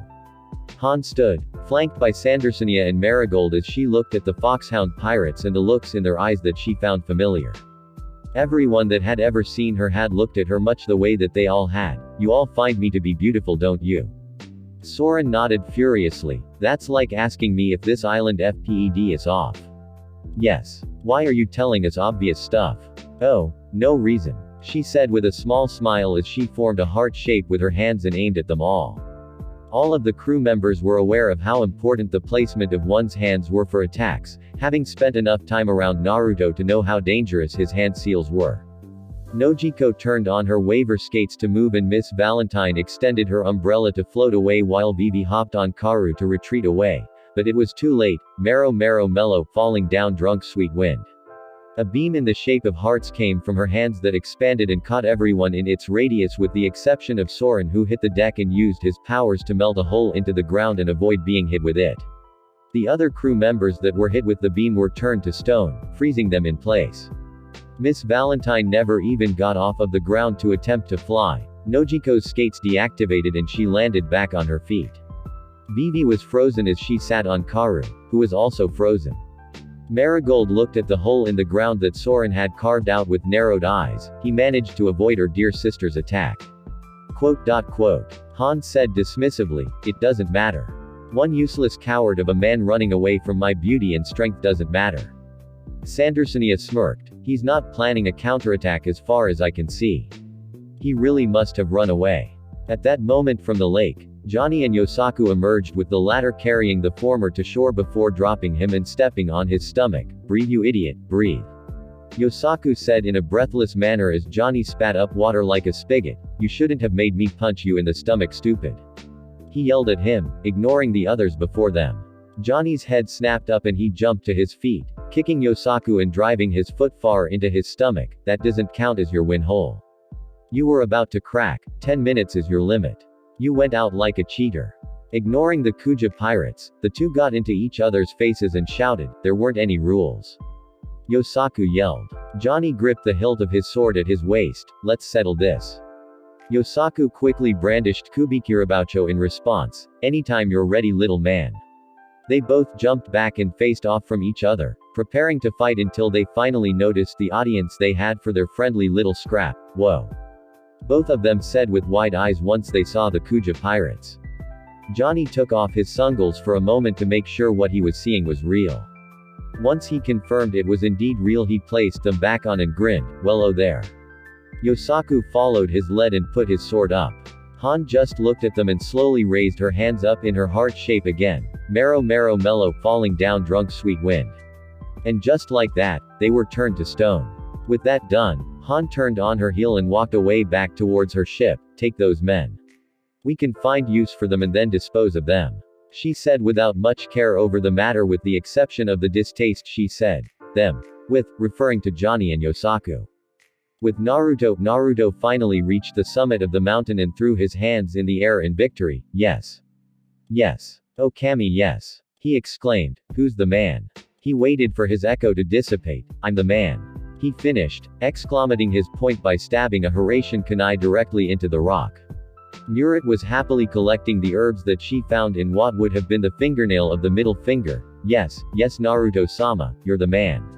She said in a placating fashion, so what are you going to call the island since you made it up here? Polly jolted awake. How about, go yourself island? Nah. Naruto said swiftly, that's not creative or cool at all. Up yours island. Polly suggested again. Nope. Naruto said, pacing about back and forth waiting for something to come to him. One Finger Island. That's the name. Murit shook her head as she finished loading up on medicinal herbs. You're so dumb Naruto-sama I swear. Alright time to go back down. Naruto said, bouncing on his toes as if he were preparing for something. I'm gonna jump. He said with a feral grin. No. Polly and Murit both pleaded as they were still tied to him. Ah, Naruto said, having had his bubble burst by his crewmates, you guys are no fun at all. At the foot of the mountain, Soren had managed to dig himself far enough away to escape the Kuja pirates. With Boa Han's powers it was way too dangerous to try and fight them all by himself, even if the ability of the crew severely dropped off after that point. The girls were all petrified and the idiot brothers were petrified and taken, probably as trophies of war or something. He couldn't do anything about this by himself. Fighting by himself would be stupid.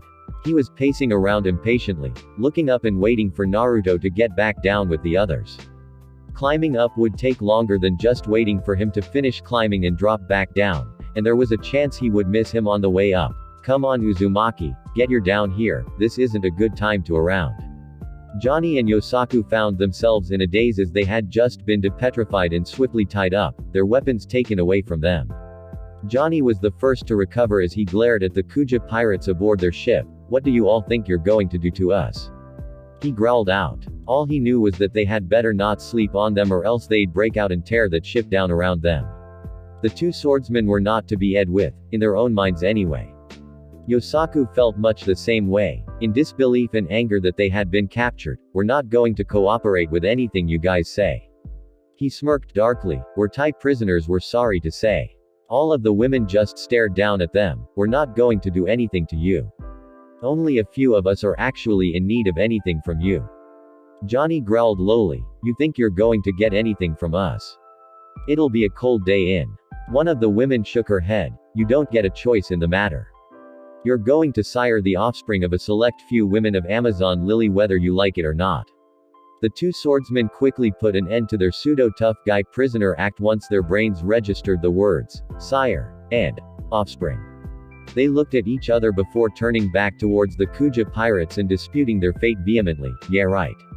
No. Johnny said in a deadpan voice. Yosaku followed suit, speaking much the same way. You monsters, how could you? Have mercy. Johnny followed up in monotone. In their heads however they were singing a different song. Da da da da da. Da da da da da. Da da da da da. Da da da da da. Foxtrot. Uniform. Charlie. Kilo. Man, what was so bad about being a prisoner? This was going to be great. I don't think we made it out of that lake. Maybe we drowned and went to heaven. They thought. Chapter 32. Don't poke the fox. The walk down the mountain was far quicker than the walk up, mostly because they didn't need to stop every time Murat spotted an herb worth collecting for later. As soon as his feet touched the ground after walking down the mountain, Naruto found himself hoisted off of the ground by the collar of his flak jacket and shaken frantically by Soren. Uzumaki, what the took so long? I need your god help writing now, no joke. Naruto got Soren to stop shaking him and also got him to let go of his flak jacket. Soren, grip. What's the matter? We are Ed, that's what the matter is. Soren exclaimed more animatedly than Naruto had ever seen him before in his time knowing him. Johnny and Yosaku's dumb s got captured and the girls and the duck got turned to stone by that. At this point his eyes gled over in remembrance. She was so wow. So wow. Naruto's mind however, had stopped on the part where his swordsmen got captured and the girls were turned to stone. The girls got turned to stone. He said with an unreadable tint in his voice, like those guys we found on that ship. Soren nodded. What the happened? Where the are they? Who the did it? How the did they do it? And how the did you get away? He ordered. Follow me. Soren instructed, prompting Naruto, Polly, and Mura to quickly follow after him towards the site of the short conflict between the Kuja and Foxhound pirates. At the lakeside, right where he left them, Soren led Naruto and the others to the statuesque forms of Nojiko, Miss Valentine, Vivi, and Karu. This is it. He said lowly. There wasn't anything I could do. By the time we realized something was up it was pretty much too late. I got lucky and dodged the beam she used but they couldn't. It was a wide swough. I had to melt my way into the ground to escape. Sorry. Naruto remained silent for a moment as he touched Nojiko's stone face. No, it wasn't your fault. If you were going to be turned to stone like the rest of them then how could you have stayed and fought? Soren let out a grunt, letting Naruto know that he certainly was not okay with deserting the others and retreating. How long ago? 20 minutes. Soren responded tersely as he watched Murat walk over to the petrified crew members. So what do you think? Murat frowned. She actually really liked the crew. They were definitely better than Bellamy's for sure. But if this was just like what had befallen the sailors on the ship they had found, she had no clue of what to do. I don't have any idea of what to do. The best thing I can think of is to take them with us. While we look for who did this.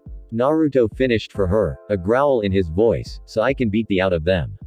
He noticed that the others could see how angry he was. No, I'm not going to defeat who did it though, then everyone would be stuck like this.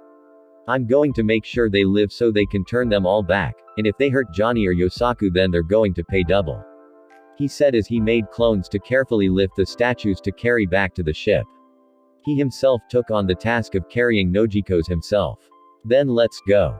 Polly said, if we're going to chase them, a 20-minute head start is nothing for our ship to close the distance on. Naruto held onto Nojiko in statue form tightly, then what the are we waiting for? Let's go already.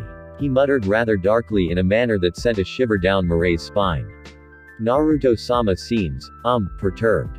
She commented as she turned Funkfried into his elephant form to keep up with the faster crew members that were still being left in the dust by Naruto and his clones. Duh. Soren said with a steely gaze directed at nothing in particular. Why wouldn't he be pissed? I'm pissed. I just hope Uzumaki doesn't defeat the that did this by accident. She might be the only way the girls can turn back to normal. He cracked his knuckles. Besides, I've got a bone to pick with those S.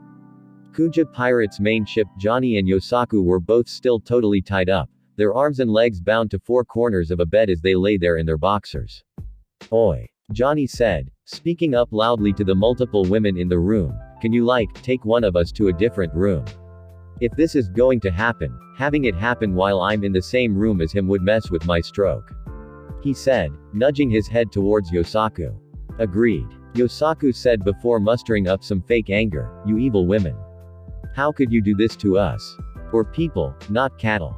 Silence. One of the Kuja pirates said, now we've worked out how this will go as far as your usefulness will go. She pointed towards Johnny, you are the more aesthetically pleasing one. Johnny smirked and looked over at a growling Yosaku, you know what that means Yosaku? It means I'm the sexy one, too bad for you. The woman then continued, pointing at Yosaku, yes, however from what we've seen he is the one that is far more powerful. Johnny's jaw dropped in shock as Yosaku began laughing, it's just a fact. The ladies know quality awesome when they see it. It's no one's fault, but to be jealous, I like that. What the? Johnny tried to argue, how does he seem stronger than me? It's the sort isn't it? He got a series of unanimous nods from the women, oh come on. He's totally overcompensating with that big piece of crap. Don't take that at face value here. Ignoring him, the Kuja pirate in command of the situation continued her explanation. As a result of these things it has been decided that the pirate named Yosaku will be with the least desirable of our crew. So that his good stock may possibly improve the quality of their offspring. Meanwhile Johnny will be given to the most enviable of our crew looking to bear children due to their already dominant good genes. Johnny's face lit up. Sweet. Boo. Yosaku said in displeasure, you Johnny. Karma's a motherer, you'll see. I'm sorry buddy. Johnny said, wishing he could dance right now just to rub his victory in that much more, but my suffering will be that much greater than yours. Just so you know. The women broke into two groups with the one running the show pointing to one side that was standing around Yosaku's bed. The more shapely, smaller women gathered around him and picked his bed up to take into another room with Yosaku's hanging out and hearts in his eyes the entire way. Pirate number 1 will be used by the petite women with lesser physical ability. And I'm just okay with that. Yosaku happily interrupted as he was taken into a room with the door shutting behind him. She then pointed at the ones that surrounded Johnny's bed, as his eyes were bulging out from behind his sungles at the size of the women. Pirate number 2 will be used by the women with the optimum strength, the cream of the crop. She said about the gargantuan women, one of whom lifted Johnny's bed to carry into the room designated for them. Johnny struggled against his restraints in an attempt to get away. Can't we switch? Why would you want your best to breed with my weak? Let them go with Yosaku, let me have the weak ones.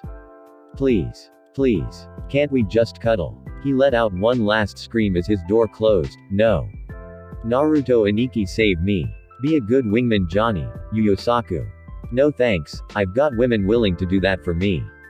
Meanwhile on board the natural disaster, Soren's head snapped up as he sat in the crow's nest with a pair of binoculars in his hands. Something good and or hilarious is happening to someone I know very well right now and I'm clearly missing the punchline of the joke.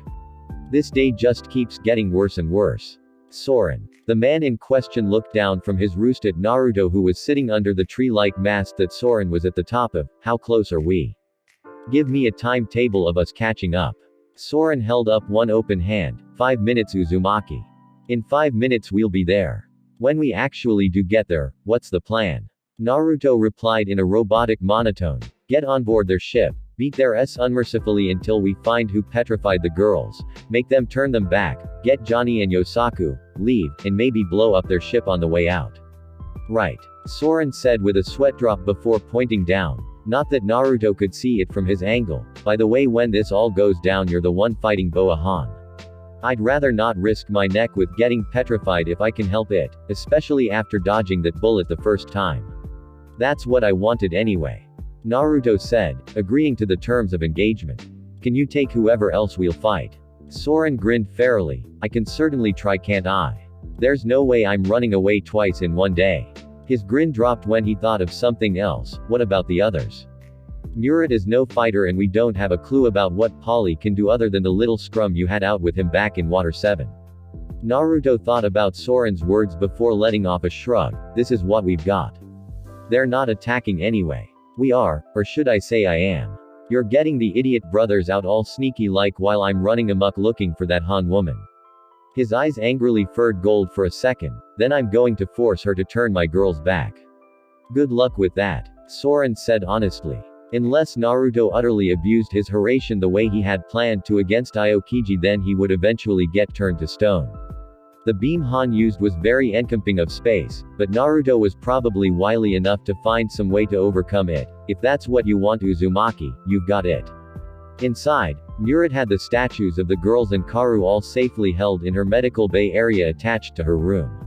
They were on beds and secured so that they wouldn't fall easily and break like the statues she had seen on the ghost ship a ways back. Is there anything I can even do here? She asked herself, and her pet elephant soared rather desperately as he sat near Karu, trumpeting sadly over what seemed to be the loss of his fellow crew pet. This isn't even medical. This is supernatural. I can't do anything with this. She paced around and looked over all of her stone-encased patients before letting out an indignant yell. Gah! What is Naruto-sama even paying me for if I can't even help when I'm needed? Can't our medical problems be actual medical problems for once? At least you could have been of some use. Murat turned to the door of the room to see Polly standing there with a cigar in his mouth. What good am I in this situation? I'm a shipwright if you haven't noticed. Murat gave him a dry look. The medical bay is a no smoking. Oh, I don't really care right now. She said to no one in particular. Murat sank to the ground, leaning against Vivi's bed, and put her hand on the stone princess. I hope Naruto-sama beats the out of every last one of those stupid Kuja pirates, Shichibukai or not. I don't really care who did this. It's going to be tough. Polly remarked, leaning against the doorframe. Murat smirked and looked up at him with a gleam in her eye. You didn't watch him during the stuff that happened at Eni's lobby, did you? Polly shook his head as he had in fact not. He had gotten away before Naruto's eventual trouncing of the marine forces. I'm not saying a word about it then. Just watch and see. On board the Kuja ship, Naruto's ship didn't bring much of a haul for the Kuja pirates, all things considered. The most that they were able to steal were valuable pieces of jewelry from Vivi's room, and the more expensive clothes that Vivi, Nojiko, and Miss Valentine kept for themselves. None of the men really had anything worth value, to the untrained eye. For example, in Naruto's room all of his valuables were kept in scrolls that were left out in the open, because no one could open them except for him. At face value they looked useless, so no one took them. What they had taken, however, were the very well-crafted and valuable-looking weapons that Naruto kept up in a display on his wall. Small knives with wooden hilts that had something inscribed on them, the blades of which had 3 prongs. As the Kuja pirates on deck looked over the little they had taken from the natural disaster, attention turned to the weapons.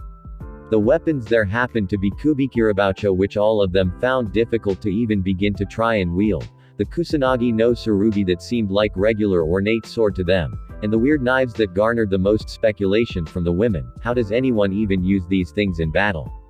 They don't look very applicable towards a fight. Another of the pirates grabbed the weapon from the first one's hand. Maybe that's why they were on display, because they're useless in battle. She said with a laugh before tossing the weapon aside, sticking it in the deck blade first.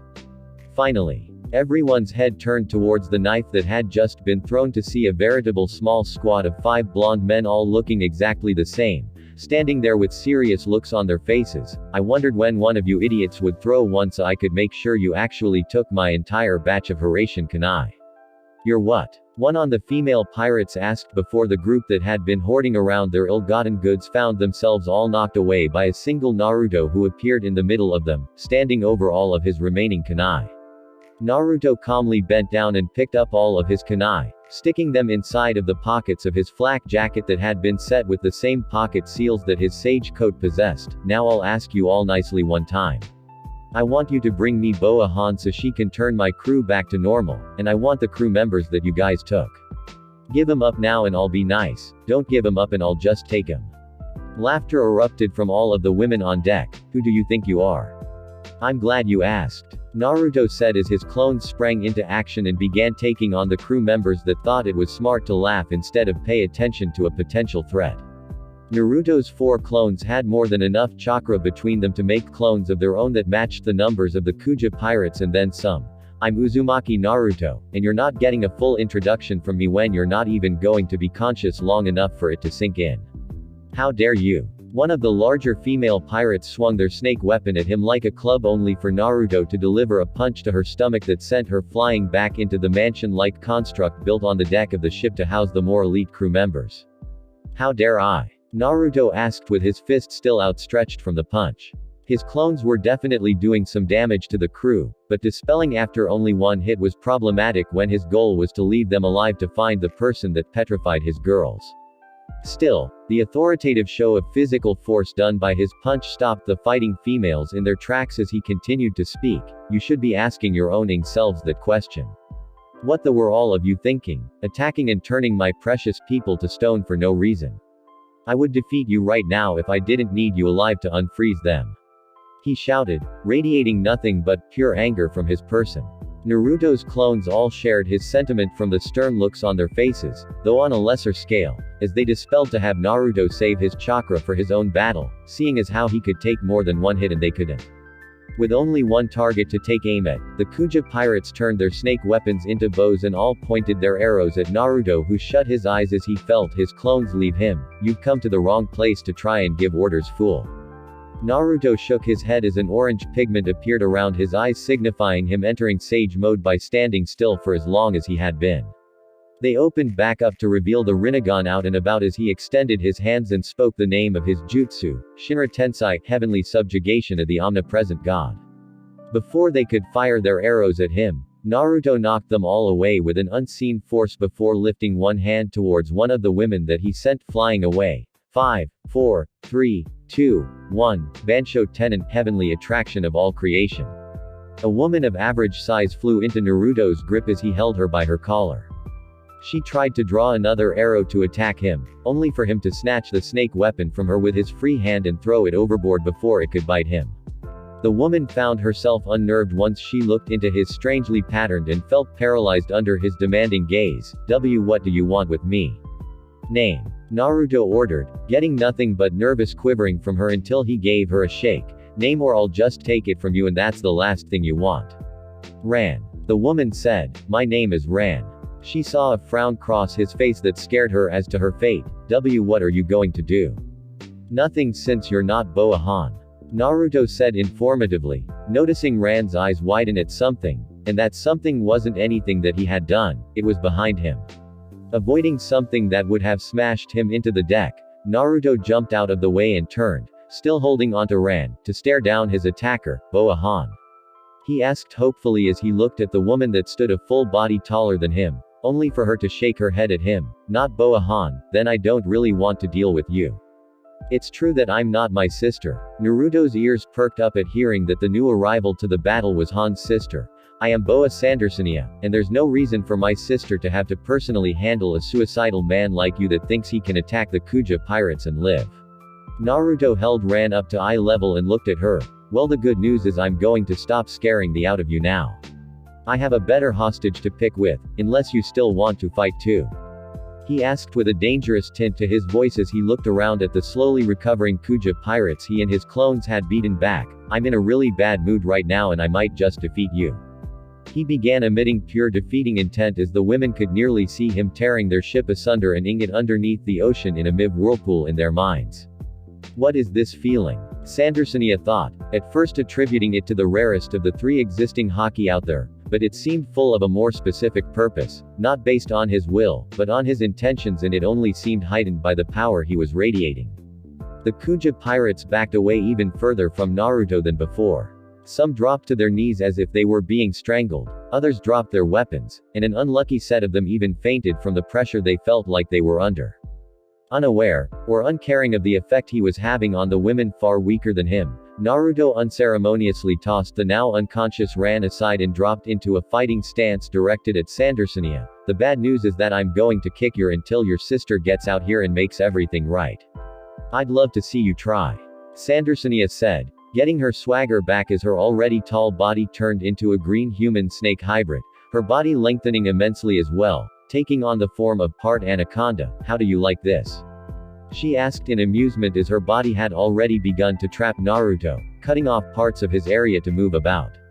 I don't like this. Naruto said matter-of-factly, tapping his foot impatiently, because beating the crap out of you isn't going to do anything for my crew. Sandersonia's tail lunged towards Naruto in an attempt to ensnare him. Oh boo-hoo, I'm so sorry.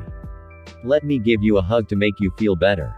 Naruto jumped into the air and descended with a Rasengan in his hand that the snake woman escaped from easily. Too easy. Give me a challenge, would you? Naruto growled to himself. In Sage mode she shouldn't be able to keep up with me.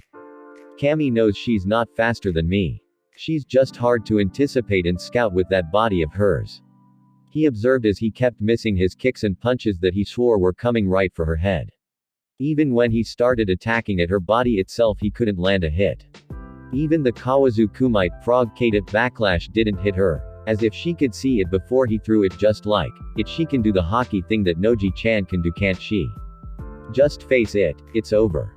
Sandersonia said as she kept up her game face and teased him. The fact was, she was concentrating as hard as she could to stay less than one step ahead of him. He was criminally fast, and if it wasn't for the fact that they were fighting on a ship she probably wouldn't have been able to avoid damage. If you surrender now you might not die. We'll probably just take you to the Marines to see how much you're worth. Yeah, whatever. Naruto said as he brandished a Hiraishin kunai.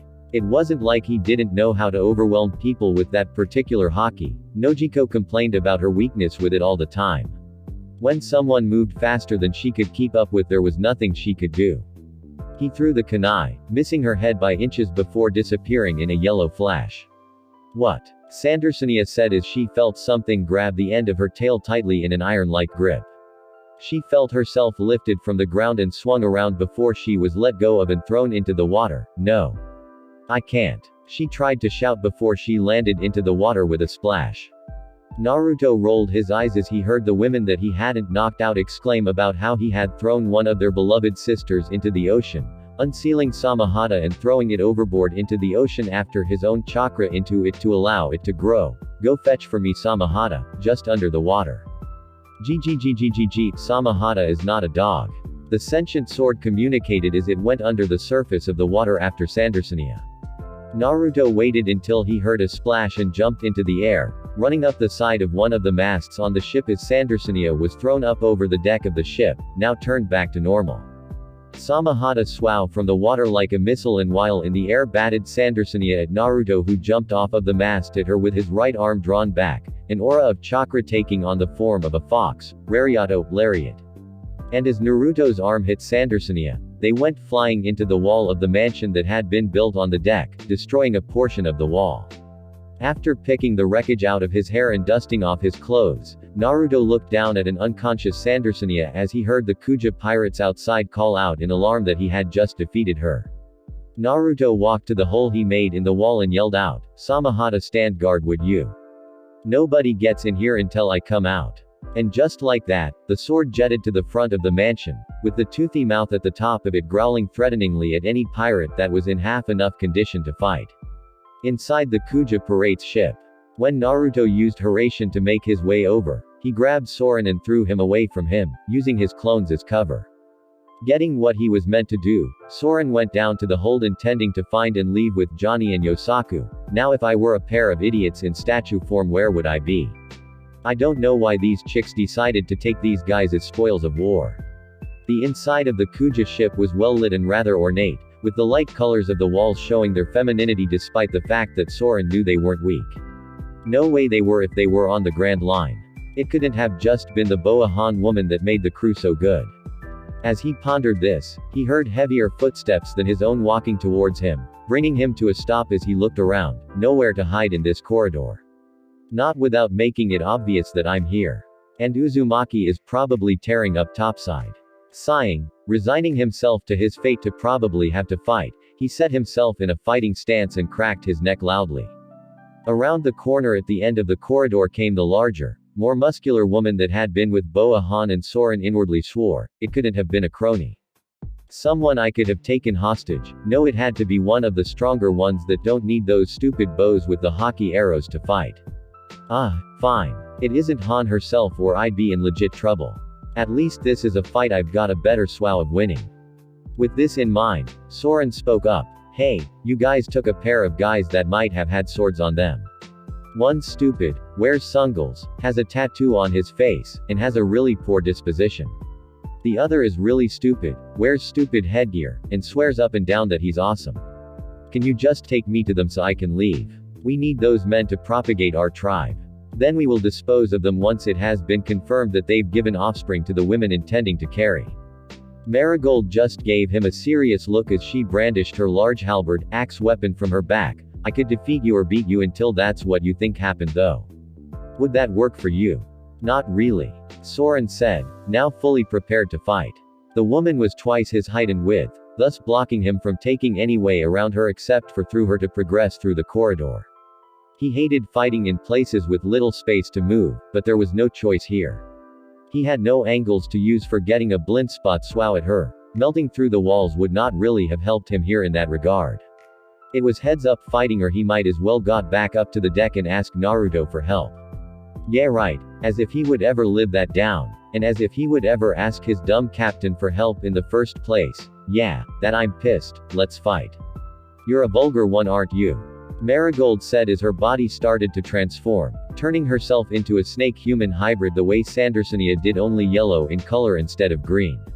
Seemingly in response, Soren turned and spit on the ground, his burning into the floor, very vulgar. I'm de facto first mate on my ship. Soren said with determination in his voice, you've got my friends down here somewhere and I'm getting them out. Then Uzumaki's going to make your leader turn everyone back to normal, because that's how we roll. I don't care what kind of weird devil fruit powers you have.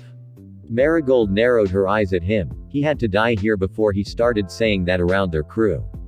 Otherwise the curse of the Gorgon story that they had been telling as the origin of their powers would be in jeopardy. Luckily there was no one there but she and he.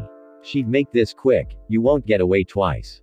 Soren rushed directly at her to test the waters of just what he could do, going toe to toe after learning what he could over the last month of tough training. I was not retreating, I was advancing to future victories. Marigold spat a liquid substance at Soren that he dodged, not wanting to test out exactly what it was. Jumping onto and off of a wall, he delivered a hard punch right to her stomach that she couldn't dodge in the confined area, bringing a smirk to his face until he realized that his fist never sank into her belly.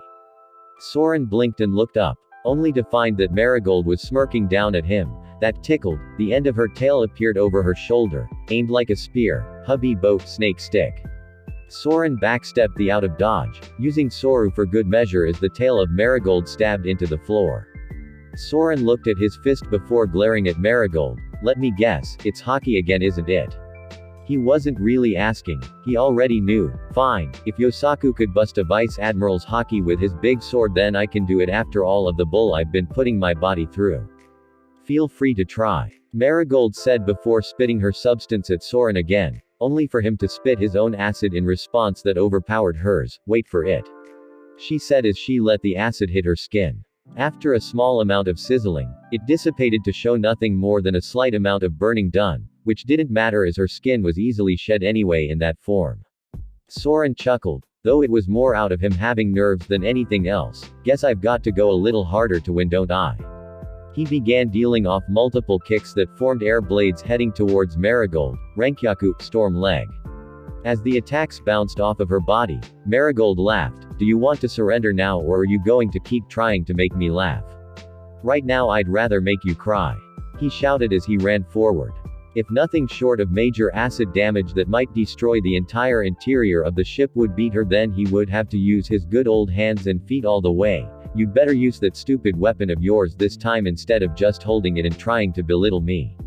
He yelled as he ran towards her, taking a deep breath before launching his attack. Soru, Hyaku Higyu Yama 100 Mountain Strikes. Soren's arms whipped out at Marigold in blurs as he delivered punches that couldn't be seen singularly. He pounded away at Marigold hard enough to actually drive her backwards from the velocity of his fists bouncing off of her body and face. Still, her Busoshoku haki held strong as she lifted her weapon and cleaved at Soren, missing him and hitting the ground, hissing angrily at her miss when he FPED her off. Hey, that stupid island is rubbing off on me. Hearing her sound so angry at not being able to hit him, Soren started getting some bravado back after she hissed, "Oh, what's up, Gigantor, you your mother with that mouth." Still, he didn't hurt her with his attack, and that was a problem that he had to get around, or through in this case since there was no going around. Marigold had played with Soren for more than enough time. If Sandersonia were with her, the fool wouldn't have even survived for as long as he had, but the fact was that her sister wasn't with her, and all he had to do to avoid her was backstep out of her range. Even the poison that she spat at him was just negated and powered through by whatever he was spitting at her, something that seemed to be acidic in nature. Still, he couldn't break through her haki. That was something to take solace in at least. Soren looked at his right arm and flexed it out tentatively. Man, I wish I had tested this out on something alive before today, like on that stupid monkey on the island, he said, still remembering his less than pleasurable experience on what Naruto had dubbed One Finger Island, but I guess you'll have to do. You're going to wish you could have moved after this is over with. I wonder how much of a beating you can take once someone gets through your haki. Gets through my haki. Marigold thought amusedly, her forked furring out at Soren. Okay, I'll bite. He'll do his stupid attack and then I'll rip him in half when it clearly won't work. As if this no-name could break through my defenses. The muscles in Soren's right arm tensed to the max, bringing out every vein to be visible in the limb as it seemed to expand somewhat. He sighed, as if he knew what was about to happen. Learning Tekai Iron M is hard. He commented informatively. I had Valentine hit me while Polly kept me tied up every day for hours until I could learn to brace and harden my body. His eyes locked with Marigold's in a deadly serious glare. This is one of the things I learned how to do. He set himself in a traditional horse stance and set his right arm back to throw. If I miss I lose, but with you crammed into this hallway with nowhere to go there's no way I'm missing. 100 punches, let's see if you can stop them all. He ran towards her with his arm ready to fly and began delivering his punches with the one tensed arm while the other held it, bracing it for the potential recoil it would provide. Kazu Iwa Kitora Tiger Jackhammer. Modoku Deadly Poison. Marigold spat a large amount of some corrosive liquid from her mouth, only for Soren to smirk darkly as he ran right through it, seemingly unfazed by any of it. No. I can't use my best move or it will destroy the ship. Soren's arm jetted out at Marigold with more force than his last physical attack, his right arm enhanced by his Tekai. The speed his arm flew at was even faster than his last move, only with the muscles in his arm hardened to the extent that each punch forced out a low booming noise as they ripped through the air before bouncing off of Marigold and her haki shield. He's hitting the same exact spot. Is he really? We're only halfway done. Soren shouted at the top of his lungs as he kept up the onslaught. Eventually, Marigold spat blood following his final punch. She stood straight up. Her eyes rolled back in her head as there sat on her stomach where Soren's fist still remained, an angry red fist mark. On her back was an even bigger fist mark 3 times the size of the one on her front. Now we're done. It looks like your will isn't stronger than my body, he said as his arm fell limp and he stepped over her to continue looking for Johnny and Yosaku, holding his temporarily useless arm. With Naruto walked through the Kuja mansion with a blank look on his face. Behind him he dragged Sandersonia by her hair as he searched. With him still being in sage mode he was easily able to traverse the mansion as he was able to find the person that had the strongest aura on the ship behind a set of doors that he walked to. Baring his canines in anticipation, he swung Sandersonia by her hair and threw her through the door, knocking it wide open. As he entered, he saw a woman enter from a room to the side, looking down at her Sandersonia's beaten frame before looking up and locking eyes with Naruto, Rinnegan seeming to stare into her very soul. And you are. Han asked him, no expression on her face in return. After a moment of no response from Naruto, she figured he had been paralyzed by her overwhelming beauty, just like all the others. It doesn't matter who I am, Naruto said, taking off his limiting Hite 8 that let his bangs fall into his face as he slowly started walking into the room towards Han and Sandersonia, stopping at the latter and placing his foot directly on top of her. It matters who you are, because you're Boa Han. I fought my way through this place just to get to you. How flattering, she said with a ghost of a smile on her face, seemingly ignoring Naruto's foot placed on her sister. And you defeated my sister all on your own, you're a dedicated fan. She gestured with a flourish to herself. Well, feel free to take in my beauty as a prize for coming so far. Naruto's eyes narrowed at her, as if to ask if she was serious. What I want as a prize is for you to give me my crew members back and turn my others back to normal. They didn't do anything to you and you just turned them to stone. His voice started coming out in a growl. You're going to turn them back, or I'm going to make you. And if you can't turn them back, then you don't want to know what I'm going to do. At that, Han's eyes began to try and stare a hole through him, as if she was looking down on him with her impish glance. Are you angry with me for what I did? She asked, beginning to walk a circle around Naruto. Are you upset with my actions? Naruto stayed silent as she walked back around to his front. It doesn't matter in the end, because no matter what I've done or will do to you, you will forgive me, because I am beautiful. She said as if it was a fact, standing in front of Naruto with a look of victory on her face. Naruto's face didn't change a bit, he simply lifted his foot that was placed on Sandersonia and stomped down on her hard, forcing out a yell of pain from the woman. Naruto didn't blink and neither did Han, though Naruto could see her aura spike with his legendary eyes. Really? Well, forgive me for that, because I'm blonde. He kicked again. Forgive me for that because I'm right-handed.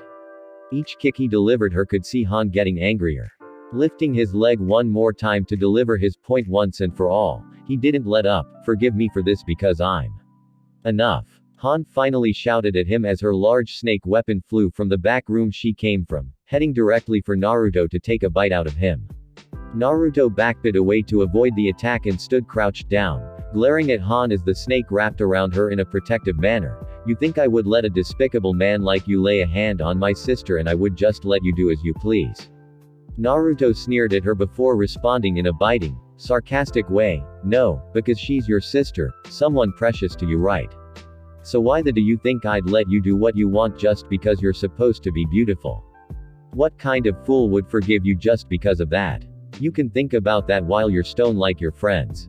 Han said as she lifted her hands quickly to take aim, and with her beam's widespread ability to cover area in a flash he wouldn't be able to avoid it. Marrow mellow falling down drunk sweet wind. As the beam flew at Naruto he stayed crouched even though his Rinnegan eyes allowed him to see the power behind the move. As he was engulfed by the beam he merely held still, only tilting his head to the side in a curious manner as Han ended her attack. Why are you not stone? Anyone that falls prey to my beauty turns to stone when I perform the technique. That's easy, Naruto said lowly, still in his crouching position, because you could be right, you could be the most beautiful woman I've ever seen in my life, but right now I couldn't care any less if you paid me to. Right now when I look at you all these eyes of mine can see is how ugly you are on the inside, and all I want is to make you turn my girls back to normal. In a puff of smoke, 2 Naruto copies rushed from the site cover at her. He doesn't find me beautiful, Han thought, growing more outraged at the prospect of someone being immune to her charms. You obviously don't know who you're dealing with, she said as the clones got closer, planning to subdue her physically and force her to heal his crew. This was not to be however when Han lashed out with her long legs, kicking one clone in the stomach and inexplicably turning him to stone that broke in half before it disappeared in smoke. The other didn't do much better than its brethren as it missed a punch directed at her and wound up taking a kick to the face that did much the same. With both of his clones defeated, Naruto finally stood up from his crouch. Just heal the people that you froze, give me back the crew members that you took from me, and I'll leave. It's that simple. I'll take you to them and bring you right back. I just want everyone to be okay. I haven't defeated any of your crew, so just put mine back to normal. Do you really think I would set foot on your ship? Do you think me a fool? Han said with venom in her voice, so that you can say that you caught and enslaved the pirate empress, Boa Han. So that you can sell me off to the highest bidder. Slave. Naruto said in a confused manner, what are you talking about? The thought of having anyone as a slave made Naruto sick to his stomach. He treated his clones, constructs of chakra that he created to do his own bidding, with a good amount of cordiality. There were slaves out here in the world. He thought he had seen the last of that when the turmoil of the elemental nations ended. I would never do that to anyone. How could you say that? You don't even know me. I know enough of the nature of men to say these things. Han said, her voice full of allegation towards Naruto's intentions. As she spoke, her snake coiled underneath her like a spring, elevating her off of the ground as if it were a platform. Now disappear. Dore Yajirishi, slave arrow. Han breathed deeply and let out a large heart, pulling part of it like a bow before letting it loose at Naruto, shooting hundreds of heart arrows at him at a rapid-fire pace. Naruto got on his proverbial bike and took off to avoid getting hit, not wanting to risk or see what would happen if he were to take a hit from them. Naruto found that they were fast enough to begin tracking him down and he turned, pulling out a regular kunai and fishing a Hiraishin kunai from his pocket. Multitasking, he threw the Hiraishin kunai somewhere out of the line of fire, and bought it time to hit the wall by trying to defend against the arrows with his regular kunai. He managed to deflect them narrowly by hitting their sides and not the heads with his own weapon before they could stab into him, but the very first arrow that hit his kunai with the point turned the small blade to stone. Not good. Naruto thought as in the blink of an eye he tossed the stone kunai away in case it could move up and petrify his own hand and the rest of his body as well. Choosing to use Hiraishin to S away, only for him to teleport right into Boa Han's beautiful face as she smirked victoriously. She blew it into her hand and pointed at him with her index finger, a heart-shaped bullet on the tip of her finger, Kenju Seppan pistol. Her thumb acted like the hammer of the gun and prompted her heart bullet to go flying right at Naruto and charged with her Busoshoku Haki. Naruto ended up eating it head-on right into his body, sending him flying across the room, hitting the far wall with enough force to utterly crack it with his body. Sweet Kami, that ing hurt. Naruto exclaimed, holding his chest where he took the damage. Gah, I haven't been hit that hard since I fought Aokiji. Naruto decided to make a note to himself if he got out of this to seek out someone that readily knew things about Haki that wouldn't try to defeat him on sight. There was no way she hit him that hard with a simple anything and harmed him in Sage mode. She didn't have overwhelming strength or speed behind her attacks as far as he had seen, so it had to be the Haki. This little ability was getting to be more troublesome than he thought it would be. Han crossed her arms over her ample bosom as she watched Naruto sit in the wall holding his chest. That bullet didn't pierce your body, ya. I'm rather impressed, I should say. She said in a condescending way that grated on him rather heavily. Why do you fight so hard? Why not just leave? Nothing good can come of you attempting to fight me, a member of the Shichibukai, so why come all of this way just for that? Naruto pulled himself out of his hole in the wall and fell to his feet on the ground, having gotten over the impact that he had sustained moments ago, ready to keep fighting if he had to, because I want to. I would do anything for my friends, and I'm not as far away as you would think that I am. He said cryptically, although in his head he was cursing up a storm for the sheer fact that what he was about to do was stupid for three major reasons. In his right hand he charged up a Rasengan and prepared to charge Boa Han head on as he drew another Hiraishin from his pocket, getting her to narrow her eyes at the object that by now she had deduced was the point of focus for his little teleportation act. Naruto let the kunai fly from his hands and disappeared instantly. Han immediately got as far from the kunai as she could as she saw Naruto reappear and grab it out of the air, smirking to herself until she saw him disappear again. Gotcha. Her eyes widened when she heard the satisfied voice of the very man she had been fighting in her ear from behind her. His arms were wrapped firmly around her waist, eliciting a gasp from Han as she realized what he had done. The first one that he threw was still stuck to the wall in this room. Naruto had thrown the first one as a feint to get her to move and divert her attention. His real intention was to collect the other one he had thrown earlier before taking Han's hit. All he wanted was to retrieve his valuable weaponry. The fact that she all but jumped right near the wall his true aim was just a bonus he had to take advantage of to finish his plan. Welcome to Uzumaki Naruto's Hiraishin no Jutsu, Flying Thunder God Jutsu. Please keep all arms and legs inside of the wormhole at all times and enjoy your trip through space-time. He said before they vanished in a yellow flash. With Soren, why is it so hard to find these two idiots? Soren asked no one in particular quietly as he kept skulking through the interior of the Kuja Parate's ship. Honestly, I've got nothing here. He thought until he heard two different voices yell out. Who hasn't enjoyed the fruits of my awesome yet? Yosaku exclaimed loudly, you've all seen that sword I carry. I've got more than enough stamina for all of you girls. Please no more, the spirit is willing, but the flesh is weak and spongy, a tired-sounding Johnny said. Just give me 45 minutes, that's all I need, I think. This led Soren to two doors that were beside one another. He stood in front of them with a blank look on his face, pondering which one he should enter into first. He finally shrugged to himself as he picked Yosaku's door. Meh, what can I say? I'm at heart. Ebi no haifu, rot skin. He said calmly as he pressed his body against the door and melted a human-shaped hole through to find a group of naked Kuja women inside. Holding his nose to stop a nosebleed he spoke, go get some clothes and get out of here now. He said, the women glaring at him as they left through the hole he made. Fighting like this would have ed for them big time. Yosaku stared at Soren, untied at this point. Dude, what are you doing here? He asked. I'm here to get you out. Soren informed him before ducking out of the way of a punch. What the? You'll have to defeat me. Yosaku said manically as he stood up and wrapped a blanket around his nudity. Today has been the greatest day of my entire life. I never want to leave. Here I'm somebody. Did you see those chicks you chased out of here? Soren gave him a dry look. Yeah, I did, and you should know that once you get all of those girls pregnant, they're going to defeat you in a painful and probably humiliating way. He put his hand on Yosaku's shoulder. You've got to make a call here. Are you going to live in delight for a few days tops only to die for it, or are you going to keep trudging along until you find true happiness? Yosaku tried to argue with his eyes quivering, but I'll never get another swell like. I know. Soren assured him solemnly. Yosaku stomped his feet in place like a child, and there Sue. I know. Soren reinforced, making sure that Yosaku knew that he understood where he was trying to come from. Take it like this. A great love is a lot like a good memory. When it's there, and you know it's there, but it's just out of your reach, it can be all that you think about.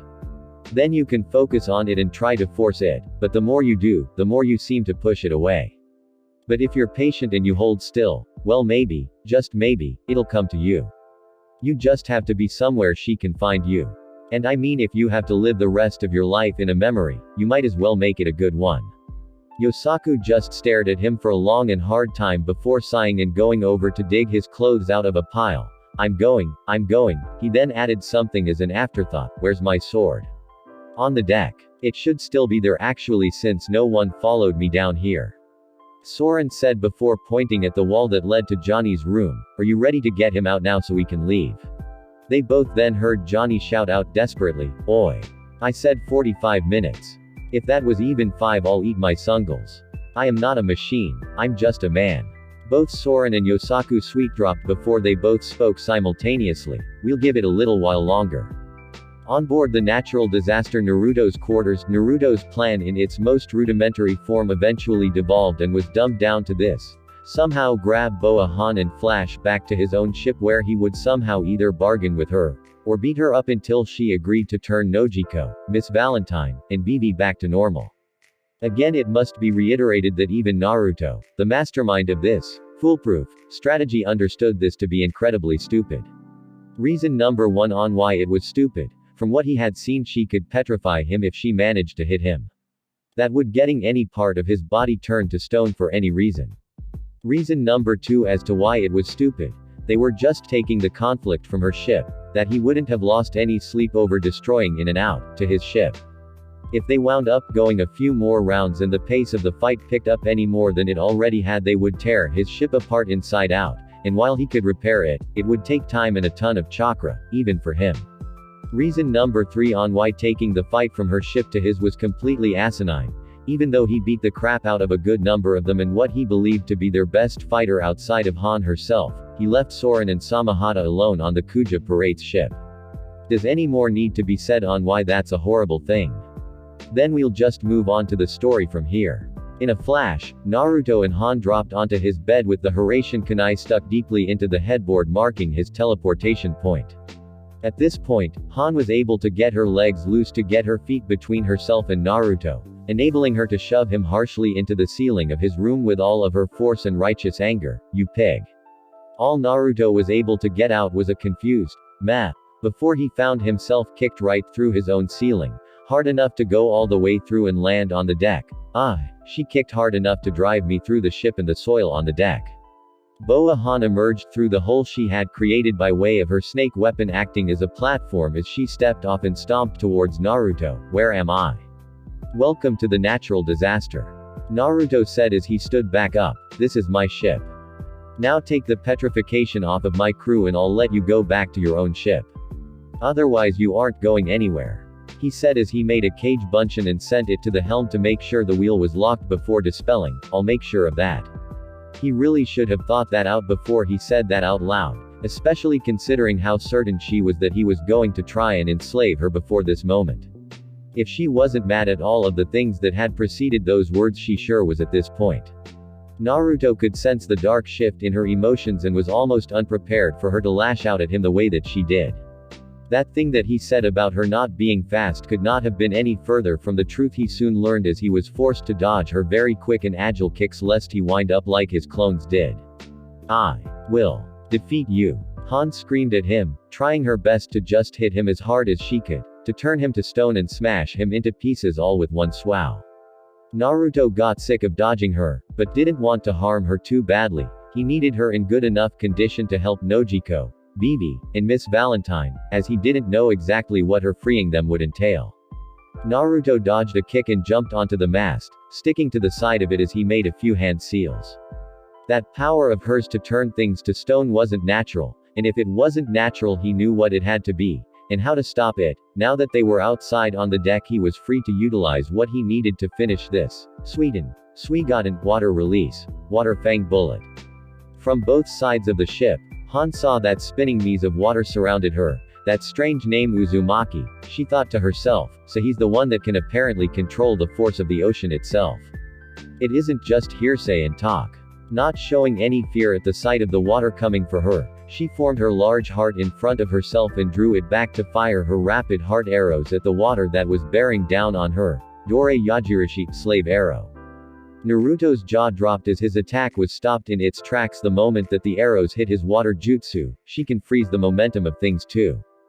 This is one tough cookie. As the water fell back into the ocean, Naruto's patience was running out as he seemed to have made no headway in convincing her to undo her petrification on his crew. "Put my crew back to normal or all." Oh. He looked around for a significant threat he could use against her only to find that he couldn't see anything useful, except, "If you don't turn the girls back to normal and let me get my other crew members back then I'll just strand you." Han's eyes widened in horror before narrowing on him. "You're bluffing. And what do you mean strand me? Do you think I would really let you sail to a deserted island just to leave me there? I'm not even close to bluffing," Naruto urged, crossing his arms as he walked down the side of the mast. "And I don't need to sail, I left a kunai there as a marker. I'll Haration over and drop you at One Finger Island and leave you there all by yourself until you do what I ask." "You wouldn't dare," Han said, though she wasn't nearly as confident in that as she sounded. Naruto laughed humorlessly. "Don't you get the news? I destroyed Eni's lobby for one woman that wasn't on my crew. Do you think I really care about leaving you on that island for the rest of your life? It's not like I'm defeating you. You could easily survive there, you just probably won't ever see anyone again. It's pretty far out of the way of anything. As far as I know I'm the only one that can find it, making me your warden. So you'll have to get used to seeing my face when I show up to gloat and ask you to help my friends, and each time you say no I'll just make things worse for you." Han pointed at Naruto and tilted her body back, bending herself over almost completely backwards so that she was looking up at the sky, getting Naruto to tilt his head in confusion for the second time today. "You believe that defeating me would be so easy? Are you unaware of who you're dealing with?" Naruto shook his head, drawing a Haration kunai as a threat. "That's my line, because baby, you have no idea who you're dealing with. Do you really think I won't get you eventually? And what will you do if you actually beat me? You're going to steer the ship yourself with no way to navigate." Han gestured towards her snake weapon. "Salome can help me with that." With a sigh, Naruto dropped into a fighting stance, ready to proceed with the battle. You're really not going to turn them back no matter what. You're absolutely heartless. How could anyone think you were beautiful after spending more than 5 minutes with you? There's no reason for you to leave them the way they are, you're just being nasty and hateful. He said, getting angry again. But don't worry, you'll have all the time in the world to think about how beautiful you are when you're all by yourself on my island. He said, extending his hand toward her and gesturing towards himself, Bansho Tenant heavenly attraction of all creation. As she found herself inexplicably drawn towards him, her snake weapon Salome wrapped around her waist and then around a nearby banister that held her and kept her from flying towards Naruto, making him quite perturbed. As if he had put more chakra into the jutsu, he would have started ripping chunks of the ship away indiscriminately as long as it was in his radius. Naruto let go of the jutsu and decided to literally take matters into his own hands. She obviously couldn't paralyze him by just touching him, she had to hit him physically with force to do so, or else he would have been petrified when he grabbed her and teleported her there in the first place. He ran at her as Salome released her from his grip. Han saw him coming and attempted a handstand, beginning to spin around wildly to deliver kicks directed at him. Kusui Datai perfume femur. She has to touch me to turn me to stone. Well, I don't have to touch her at all. Naruto thought as he enacted his own attack. Konoha Goriki Senpu Leaf Strong Whirlwind. He shouted in response to her own attack as he concentrated his speed and power in a spinning back kick that traveled in the same direction of Han's kick, missing it by mere inches, but the chakra provided in Sage mode did not, as it swatted her leg to the side and threw her off balance. Naruto took advantage by spinning through again and delivering an authoritative back kick right to her torso that sent her flying off of the ship. Don't you ever with my crew. There was nothing she could do as she hit the water, only to find herself halfway submerged instead of drowning. Looking over at something that had a hold of her arm, she saw Naruto standing on the surface of the water. What? Naruto looked down at her, allowing Sage mode to fade as she was no longer any kind of threat as long as she was at his mercy like this. Yeah, I can stand on the water. Big deal, I'm kind of tired of people being so shocked by it. Not that, Han said before continuing, why save me after defeating me? Naruto shrugged as he kept a firm grip on her lest I still need you to help my crew, and if you do that then we don't have to be enemies anymore. I just want everyone to be safe. I don't want to just hate you, hate is useless in the end. It just winds up making more hate that consumes the world. Han looked up at him, unable to even move as she was to try and break his grip. What are you talking about? Just rambling, Naruto said as he used Hiraishin and teleported back into his room, taking care to keep going towards Mirai's room and the medical bay where he found Polly ready to fight in case it wasn't Naruto that entered. Tie her up. He ordered a dumbstruck Polly who shook it off and obeyed Naruto's order. I don't believe it. Murat said from where she was hiding behind Funkfried, you actually beat a Shichibukai. An admiral and a Shichibukai. Just what are you Naruto-sama? Complicated. He said as he walked over to the petrified girls and put a hand on Miss Valentine before turning to Han. We'll talk about this once I get back. He then disappeared in another flash, leaving Han there with Murat and Polly. Polly lifted a finger limply and pointed at her, taking a gulp before speaking. Have you no shame? You should. He struggled to get out his next words. Cover yourself up. He said in an almost pained manner before ping out as if he wasn't getting enough air. Wow, Murat said, moving from behind her pet elephant to look at the captured Shichibukai. Boa Han, you really are gorgeous, I'm so jealous. Even soaked to the bone you're absolutely stunning. Polly coughed weakly from the floor, raising a hand in a thumbs up. The being wet part does tons for the sex appeal. He got out before ping out again. And he said he didn't have slaves, Han said, in reference to Murat. Huh? Murat asked, confused at what she was implying. Naruto-sama. Naruto-sama doesn't have slaves. He'd probably defeat someone that had slaves with his bare hands.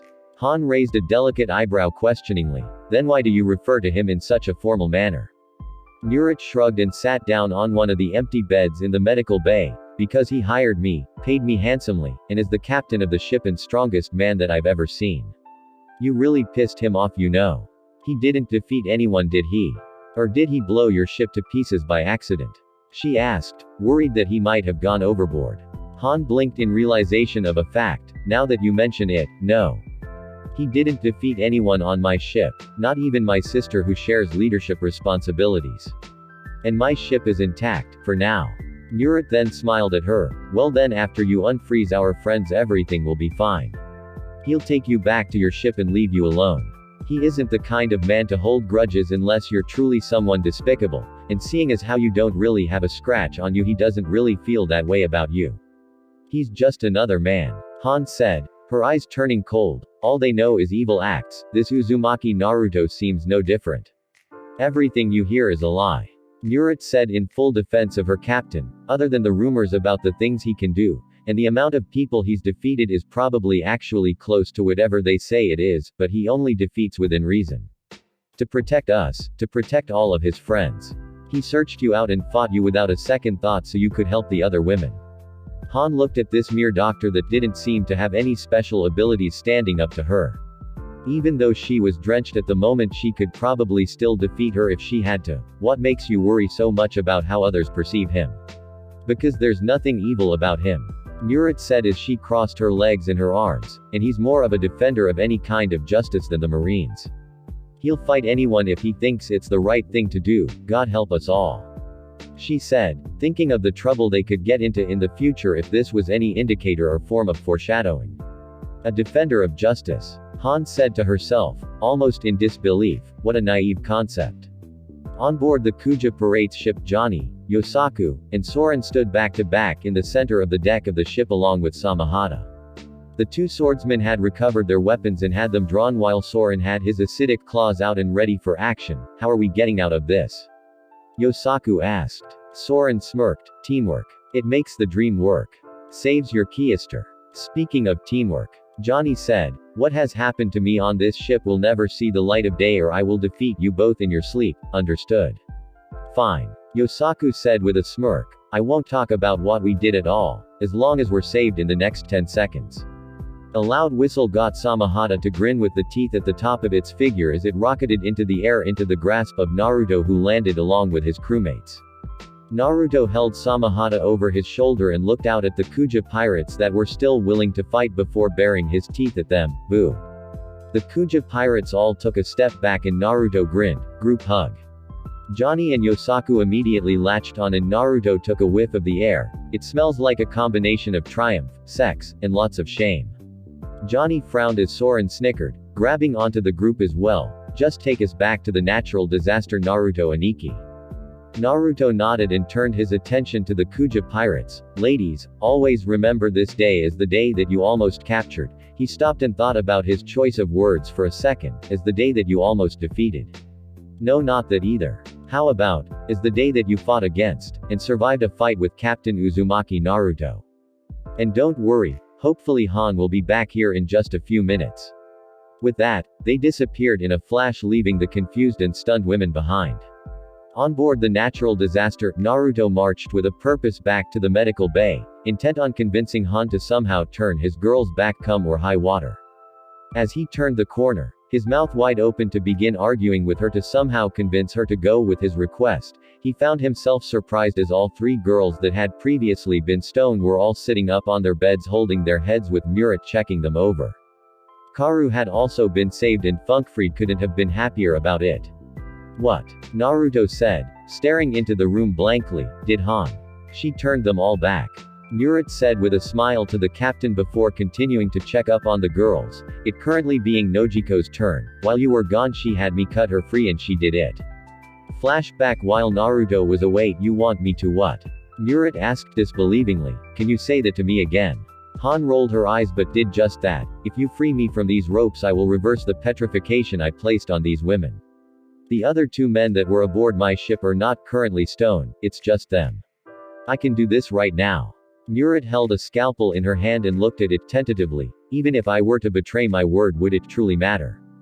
Uzumaki Naruto would return in a matter of moments and we would just wind up fighting again.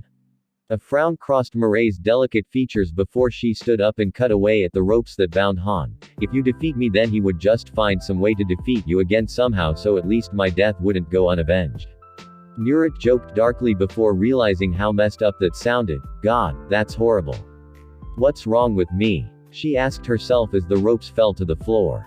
Han didn't bother to respond as she merely walked over to the women and looked them over before sighing, "Mezumeo, awaken." And with that she blew causing small hearts to wash over their bodies, returning them to normal as if nothing had happened to them at all. "There. It is done," she said, ignoring the shocked look on Mirai's face as to how simple it was for her to change them back as she walked past her, stepping over Polly to leave the room. "I will wait for Uzumaki to return to send me back to my crew on the deck." As Han left her medical bay, Mura turned her attention to the women that were regaining their bearings. Miss Valentine blinked her bright green eyes in confusion before looking to the only person in the room that seemed to be aware of what was going on. "Murat, what on earth happened? The last thing I remember is still on that island." Murat shook her head happily as she made her way over to them. "I'll just say that it's been a very, very long day." End flashback. Naruto simply smiled and walked over to Miss Valentine, who was stretching out, feeling stiff after her petrification faded. "Are you all okay?" he asked, rubbing her shoulder in a comforting way. "Yeah," Miss Valentine said with a small smile of her own. "So, long day huh? You really have no idea," Naruto said with a chuckle as he headed towards the hallway, "and it's still not over yet. Take care of them, Murat." Murat waved over her shoulder as she continued her work on Nojiko. "You've got it, Naruto-sama." On deck, Naruto found Han, once again with her snake weapon wrapped around her, looking out over the railing of his ship as the sun was setting over the horizon. Her snake noticed his presence before she did, or at least it reacted to him by hissing at him dangerously, a clear warning to stay away. The snake's aggressive hissing was halted by Han's voice. "Salome, that's enough. The fighting is over, and if Uzumaki is to hold up to his word, we will be going back to our ship in just a moment. I always keep my word," Naruto said, tying his Hite-8 back onto his head as he walked up beside her. "I didn't kick you too hard and injure you, did I? It was the cleanest hit I landed in the fight." Han let off a light, airy laugh, as if that would truly be enough to defeat me. "Count your blessings that we were at sea, Uzumaki. On land it wouldn't be nearly that simple to win." Naruto shook his head and laughed as well. "Hey, a win's a win no matter how you get it."